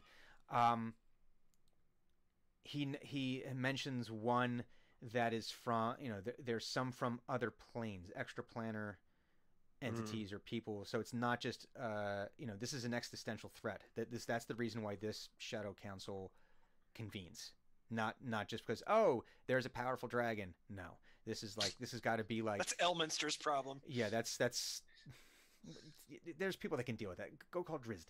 That'll be fine. In this case, though, he makes mention of a creature of power that disguises that power, and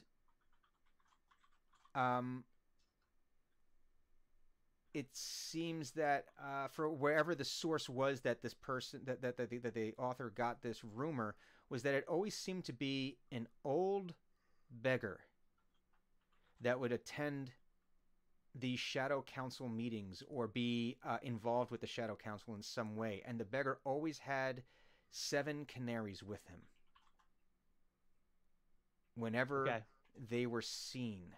Auspicious. And that tickles a memory for you as to who that might be. But you can't quite bring it. You can't quite bring the name. You've heard this story before. You know that there's a story out there of the beggar and the canaries, but you can't quite churn up that specific piece of information as to who or what that entity might be.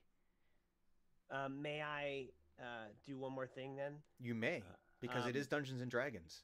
So I would like to invoke one of the minor powers that I have with the Whisper Jar. Okay. So what happened was that at one point, Eno had been toying around with some music and with the whisper jar and everything, and he realized he was able to somehow tap into all the other lore mongers' whispers into their jars. Oh, that's right. Because he just the I don't have it in front of me right now, but he's able to ask the whisper jar a question, in a certain way, and try to get a response. He's basically accidentally hacked the whisper net. He got root access. Yeah, so and that's is that 1 or 2 charges? I'm trying to remember. Yeah, it's the ability is called Whisper Net. And so what happened was I was writing a song about the whisper jar. I cast Mage Hand, held the tube from Buck, and the Mage Hand was holding the tube. And I was using thaumaturgy to produce whispers, and and then I was just tuning my lute. And through the harmonics,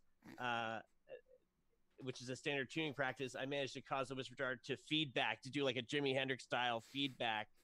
And I asked like a question, and then the whisper jar answered the question because some other person had put this information into the whisper jar. So you see Eno like cast Mage Hand, and I'm trying the whisper jar into a Siri, into an internet. Yeah, kind of.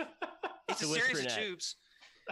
So series the Mage Hand. of tubes. So God damn it! So the Mage Hand's holding the That was tube. bad. It was awesome. I loved it. It's holding the tube in front of him, and then he's got his lute out, and like he's like, oh shit, this is the library, fuck it, and he starts like doing harmonics into the tube, and he starts like humming a little bit, and then he's kind of like he's trying to reproduce that that thing, and he says, who is the beggar with the 7 canaries? And the voice goes through the jar, and then there's this like it sounds like you put an electric guitar right up to an amp, and there's this and I'm gonna roll a performance check. Okay. Yeah. All right. Okay. All right, so that's a total of 20. Ooh. So you hear like that kind of echo reverb feedback thing that's happening, and for some reason I'm hearing the very end of like Voodoo Child. Yeah, like not Voodoo Child's Slight Return. No, the real one. The 13-minute long. Yeah, I've definitely heard it. Blues jam. Yo, it's amazing. Anyway, and it comes back. And you hear the King of Dragons. I don't like that. I love it. He's my favorite. I don't know. I don't. What's the king of? I don't approve. I'll ask later. And Eno just says thank you. Thank you, Siri. He doesn't know if anybody hears that, but thank you. And I think that is a good place for us to end today's game. For it is 1 o'clock Eastern. Is it? Oh my God, it is. Yeah. Oh wow, it is. But we are not done library shenanigans, because I think we're going to have to dip right back into this next week, because I definitely want to hear Shit ton of Thunuk's books. stuff. Oh yeah, I want to hear. I want to hear everyone's stuff here. I want to know what what the Drenmai is trying to find out. We're gonna find out more about what everyone wants to find out. We're gonna have more research. I wasn't expecting as much PvP today, so but it's okay. But it was definitely fucking amazing. That just means that you have much more planned for next time. It does, but you know what? That's the thing, is I don't ever count on that, because it's always I'm calling it the rule of X. For DMs, and the rule of X for DMs is no matter how much you plan and think about and plot and expect, your players will always find the exact one thing that you did not plan for. Yeah, bet you didn't think I wanted to go inside that goddamn door. No, I thought that, But, Oh, okay. but I I'm wasn't. gonna put a door there. Well, Trent's gonna want. But anyways, I want whatever's in it. we are going to come right back with table talk once we do the whole fluid exchange, and we will do those things. And for those of you listening on the podcast, thank you very much for listening to the podcast. But we will be right back.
And we are back for the table talk. It's not what that's called either. Tably took. Doobly-doo? No, Tably took. Tablet Wrong. took. wrong. Yes, we're going to do the tablet talk, the table talk, the tubile tibile. And we will start in quadrant 2. So that would be one Hugon Valander, or now going by the name of Gideon Reese. Because we're OOC. It's true. Punting Drin around was really funny. I'm just gonna say it. Very humorous. I enjoyed that a lot, even though I didn't really like plan for it. It's The- organic, like, you know. It's, The poof, I'm here now. Ah! Ah! well, no, What? it was organic, ethically sourced material. You know, The PvP. the I greatly enjoyed dicking around with the gate guards. That made me That laugh was- a lot. That was fun. I enjoyed that immensely. But the probably the best moment was thank you for attending our play of the Imperfect Family. I was just like, oh, it's fucking it's perfection, and the fact that the role worked. Mm-hmm. That was. The Wisconsinite constructs pretty fantastic as well. But definitely the top moment for me is the thank you for attending our performance. That was choice. of That was Imperfect. choice. Moving in an anti-clockwise direction. Oh, that would be me. Yeah, where you've always been. Well, I had to remember what you meant by anti. I say counter Counterclockwise. clockwise. So Well, you're a heathen. I mean, Primal. Queen's English. That's what I learned. We shall Anyway, go anti-clockwise. yeah, the Wisconsinite constructs. I love the fact that A, they exist, and B, They're just now called the Wisconsinites. yeah, and the fact that you guys both basically just started to play the characters or the entities, Frank and Steve Frank and Steve. figured out. Yeah, oh, don't you gotta be nicer to I him. like it when one of us is doing something and someone else just like, yeah, I'll get on this as a completely random thing, character, not in character. Yeah, we had all that. Roz's bird. Yes. We had Cluz's statue. person having their shoes being ruined by Hugon. Oh, my shoes. I don't remember that. Yeah, it's when you guys were in Elboulder and you like tossed your whiskey like over your shoulder or whatever was in your glass over your shoulder, and then Cluz just went and goes, "Oh, my new boots." That's pretty great. I don't remember that, but that's yeah. So yeah, that was the Wisconsinites. Yeah, yeah. Mhm. Okay. Moving over to the aforementioned Cluz. Oh, I don't know. Like, just all of the shenanigans was fun. I think I particularly enjoy Hugon being very, very sleep deprived and just like, no, move, point A, point B, there, and like trying to figure out how to burn the place down. I mean, that appeals to Dren very much, and it also amuses me. yeah. It was like it wasn't necessarily like I want to burn this place to the ground. It was like how could it be burned? How could it- I know, but everyone else looking at him like, why? It's too cute. Now, the opportunity that was missed here was him having this conversation with himself out loud, and people Yeah. staring at him in horror of, This village is well, too if I was cute. gonna burn this place down, how would I do it? Just Well, if gonna I burn it brought down. Dren out and I had Dren face with her back to the wind. Where's Stole my my stapler? plank off my You stole my house, man. stapler. This is my red stapler. You remember I it's want- gonna Bring burn that the- plank all back, gonna, goddammit. we're gonna burn the place to the ground. Set the I'm gonna place on burn the fire. place to the ground with my red stapler. Gonna light the place Anyway. on fire. Yeah, shenanigans. I think Hugon basically having a slight break from reality was my favorite. Yes, that was definitely fun. Broken Hugon. Roz. Well, I'm really glad I finally got a chance to sing the song that I wrote like probably 4 episodes in or whatever. Oh wow. But yeah, It's been whenever sitting- we were in the Shadowfell, I mean that was when I first joined the group. Mhm. Like That was so like a it year was ago. Yeah. within the first month I wrote that thing, and I just was like, I'm gonna put this aside. The opportunity cook. didn't arise. Mhm. So I'm really happy about that. Yes. and that it worked. But I think the thing that I'm going to go with the thing that elicited the largest emotional response, like in my chest, was the PvP. Like I was, Eno was so angry. I mean, I want to impress that he was livid that you were gonna fuck this up for him.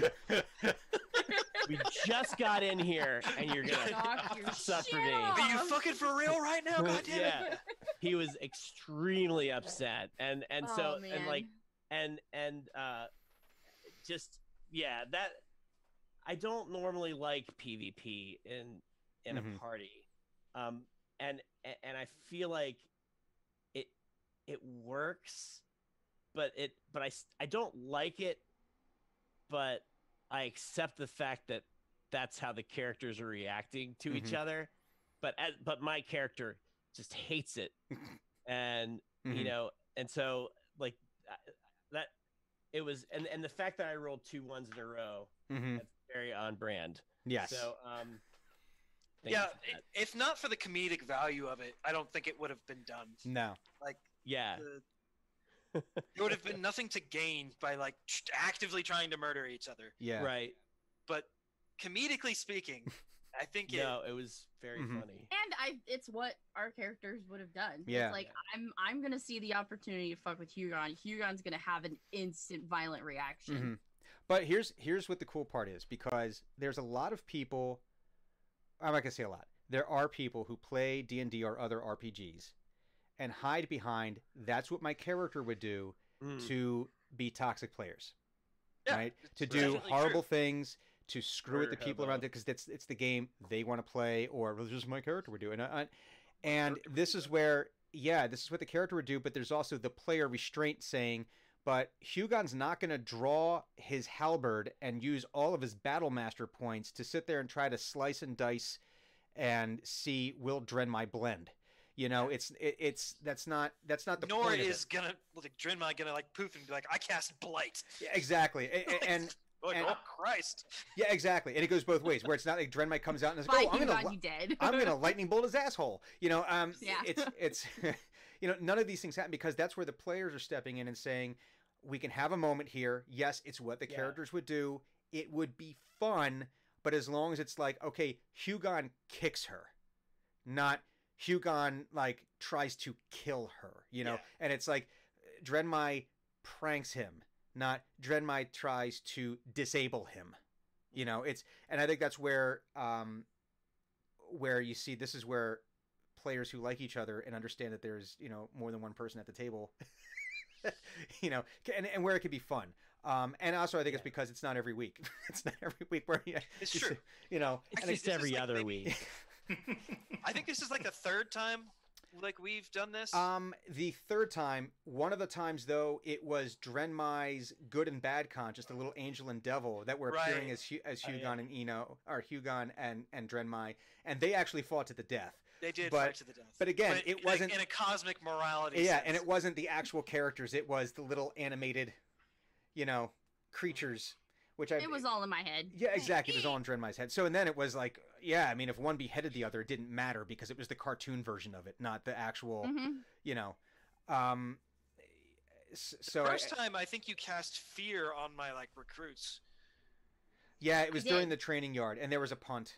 Yeah, there was a punt there as well. Yeah, there was a It's like punt, the default. but she always, attack versus always sticks the landing. She always does. She To her sticks credit. the Like that's the brand. That's Um, the brand. But yeah, and that's sort of the fun of it too, where it's like, you know, where so if you're the person who's hiding behind, that's what my character would do, but it's making the people around you miserable. It probably means you're the toxic player, and don't do that. Just don't do Mhm. it. It's okay. It's okay to back off and say, yeah, my character would do that, but I'm gonna back off. I'm gonna take my foot off the accelerator a little bit there. and, Just pump the brakes there. Yeah, pump the brakes. It's okay to have fun. It's okay, and just and yeah, a little light PvP. Three Stooges PvP. Yeah, exactly. Hey Mo. So some of the things I had written down, I just like Thunok's reaction to the ocean being a sea of water.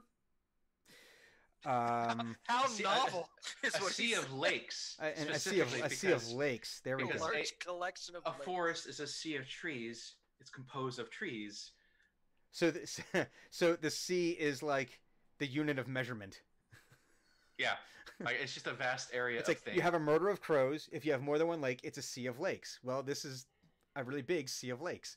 Yeah. Um, uh, Okay, there was just the one. It was the Gideon comment of, "Oh, didn't you try that? Oh no, wait, I didn't. I ate it." I just think. Oh, the Lebkuchen. Yeah. Yeah, Late Pukin. Hugon's reaction of just things being too cute, and his reaction, "Haven't you ever seen anything so cute that you want to kill it?" Thunok's stomach sound. The dog. The dog sounds that his stomach was making. The ode. I guess my dogs are misbehaving right now. Speaking of dog sounds. The ode to the Raven Queen, which was just, chef's kiss. It was brilliant, and I'm glad that you sat on that for the right moment, because it fit perfectly. I was really curious. I'll say, as the dungeon master, I was very curious as to how you guys were going to get in, because it did dawn on me that you might not take the direct approach. That one of you might try to scale the wall or tunnel in or try to find any other surreptitious way to enter Candlekeep. So I wasn't sure how you were going to approach the direct, the usual entrance point, because it does require that price. And I didn't know if you guys had any rare books on you. And this was like just wonderful. Yes, the PvP of this episode was fantastic. I hope we could find someone who can animate that, because if we've had nothing else done over the 3 seasons we've been doing this deserves to be animated. Of stop it, just going into like dad voice and like trying to catch Gandalf there. Yeah, you shall stop. I am not trying to steal the ring. I am not some cheap conjurer of tricks. The dad voice, but followed by the way you got out of it with the thank you was just, again, such brilliant in the moment. In the moment, thinking of, it's Fucking a play. Genius is what that was. It's a play. The list of books that great. Clues that you provided was fantastic. Thank you for that. And I'm really curious as to when we dig into that of what the fuck is she researching. Where The are you descriptions are finding fun. these? You only read the title. I didn't get into the descriptions. That's Yeah. I can link you to. I mean, I have gobs of places. When I want to be like, I want books that are in game, I have lots of places, but I'll link you a couple. Well, actually, could you share that link in the Hangout chat for Eat, Drink, Roll? Yeah, I can. So put other it in the people, because Hangout I think chat. other people would be really interested in seeing that. Or do we have a resources thing in our server? Because maybe that would make a good place for that. I can make one. Yeah, if we have good resources like that, D&D resources or TTRPG, D&D resources. that'll be good. So that way Now it's not. there is- Yeah, and that way it'll be easier to find later. And for whatever reason, I have "God damn it" written here, and I'm not sure why. And I think it's something that you said, Roz, but I don't know why. I don't know why, but I just have it marked here, and I want to. What'd I say? God damn it. What'd I say? Something? God damn it. I said, God damn it. Someone said "God damn it," and that's just my little note because I have the note here for the time code. But Oh. you said series, and we all hated Oh, Oh yeah. Siri. Oh, that's Dude. right. That was my response to my terrible pun. So. Yeah, it was awful. And you are a was villain, bad. and you will be scourged in hell. for Probably, that. but not just for that. Many other things as well. Many other things, but mainly the pun. But that'll be the chief amongst your. We could drop all the other charges, but not this one. This one's too egregious. So okay. Any other old or new business that we need to? Actually, I have a question for Gideon. He was going to describe what a Grisghoul is. Oh, A that's Grisghoul. right. A Grisghoul is How do you spell that, by the way? Gris, like Greece, Grisgol. Oh, O Gris- got it. L. OL. Grisghoul is a arcane lich entity Hmm. that instead of it's like a combination of a lich and a construct. Grisghouls are created by people who die seeking arcane knowledge and things like that, usually forbidden arcane Oh, knowledge. and that's things like that. right. And they're made of, like, their bones are wands and their spines are staves and their heads are like magical crowns and their skin is scrolls and books and like things like that. Mm-hmm. So they're made of magic items Oh, and they're basically walking libraries of I arcane lore. I think they are in Volos or Possible. I don't know if they made the transition to 5th, but in 3.5 they were in like Monster Manual 3, 4, 5, or Fiend Folio or something like I think I'm not going to run over my bookshelf at the moment. If I find anything, I'll post it in the anything. I'm just seeing if it's in the Grizz. No, they I think it's because I might be confusing it with something else where it's someone who like finds knowledge, but then they're like they die from it, and it creates this specter. I'll have to take a look. But that's interesting. Oh, we mentioned an evil campaign. We might have to run that at some point, just like a little one shot of just. Oh, I was talking about a hench/minion campaign. Basically, like the characters, the NPCs, people hire to carry crap. Basically. Oh, you know what? So that could be kind of like when we did our Faerun by Torchlight, but with the bad guys instead, because it would be like all normal statted creatures. It wouldn't be like hench beings. Yeah, that would be interesting.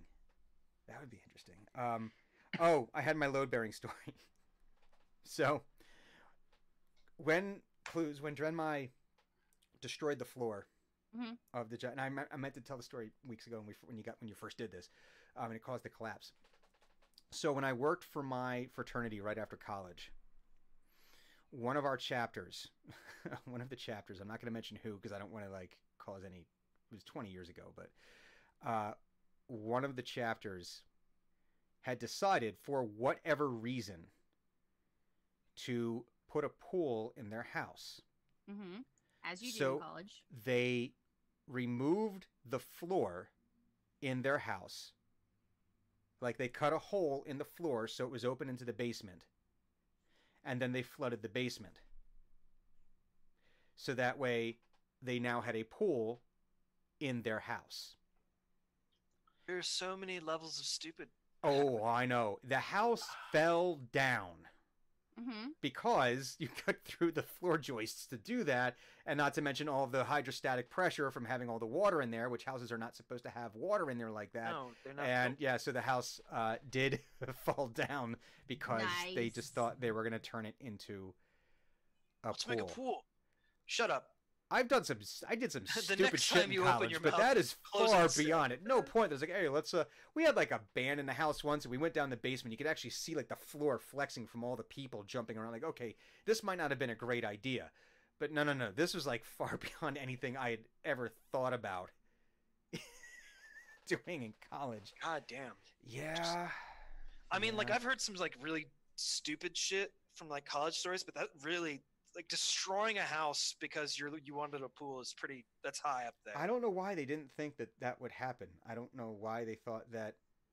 A lot of people don't understand basic construction, is what I've come to know. Like if you want a pool, go buy one. Put it in the backyard. No. There's no time for that. They wanted an indoor pool. They wanted, and now, mind you, let's just say for a moment, that the idea worked and the house did not collapse after they did this. Let's just say it worked for a moment. How are you going to clean the water? Because every pool has a filtration system in it. So how are you going to... Also, like, what? I hope you cleaned the basement? I have no idea. Probably not. This is... So, yeah, that actually... That happened.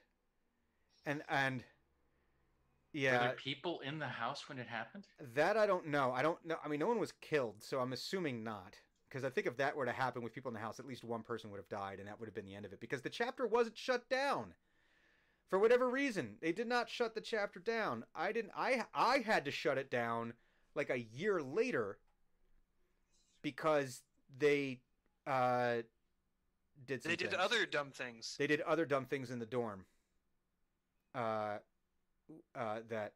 I'm not going to go into any details on.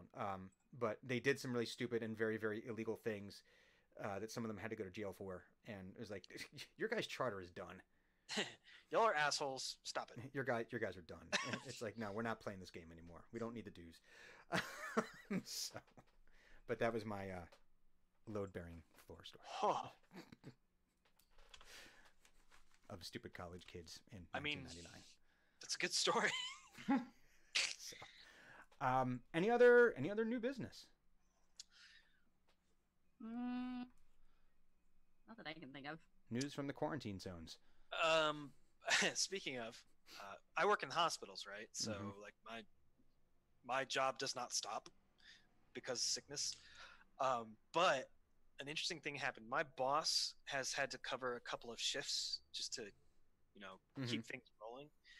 and he has found out that he hates it so much that he's negotiating different hours for the contract, and also might actually give us 5-day-a-week shifts. Like, he's like, this really sucks. I'm like, it does. Yeah. It does. Wow. I'm Thank you for sorry. learning. Yeah. It's a shame it took you this long, but hey, you got here.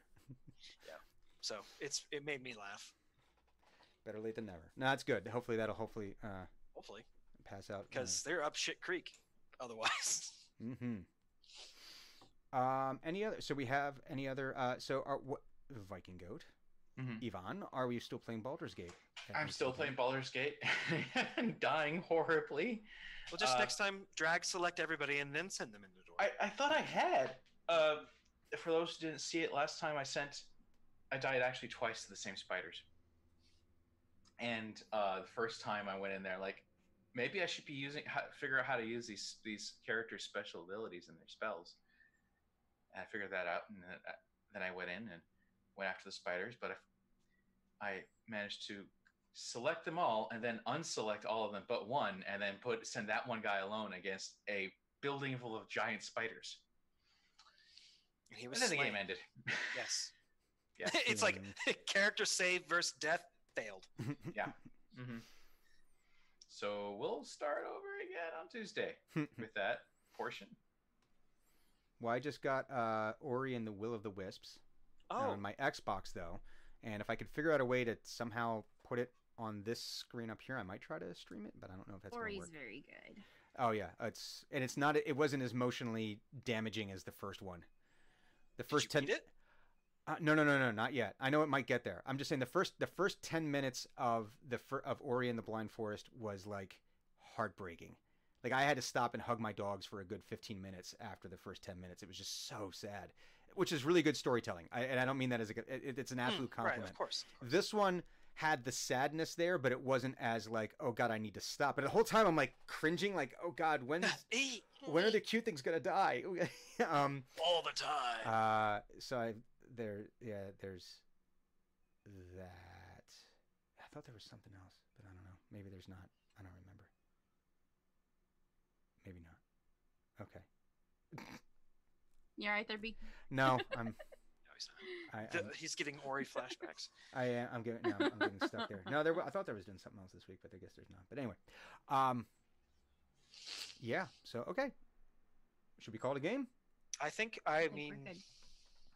Game. Game. We Car. won D&D. We Yay! won today. We won D&D today. We won D&D Yes. today. All right. So, okay, well, we will be back next week, provided nothing happens throughout the week. We will, you never know. It's a crazy world we live in. But we will be back next week with an all-new episode of Team X. So, thanks for watching very much, and we'll see you soon. Bye. Oh.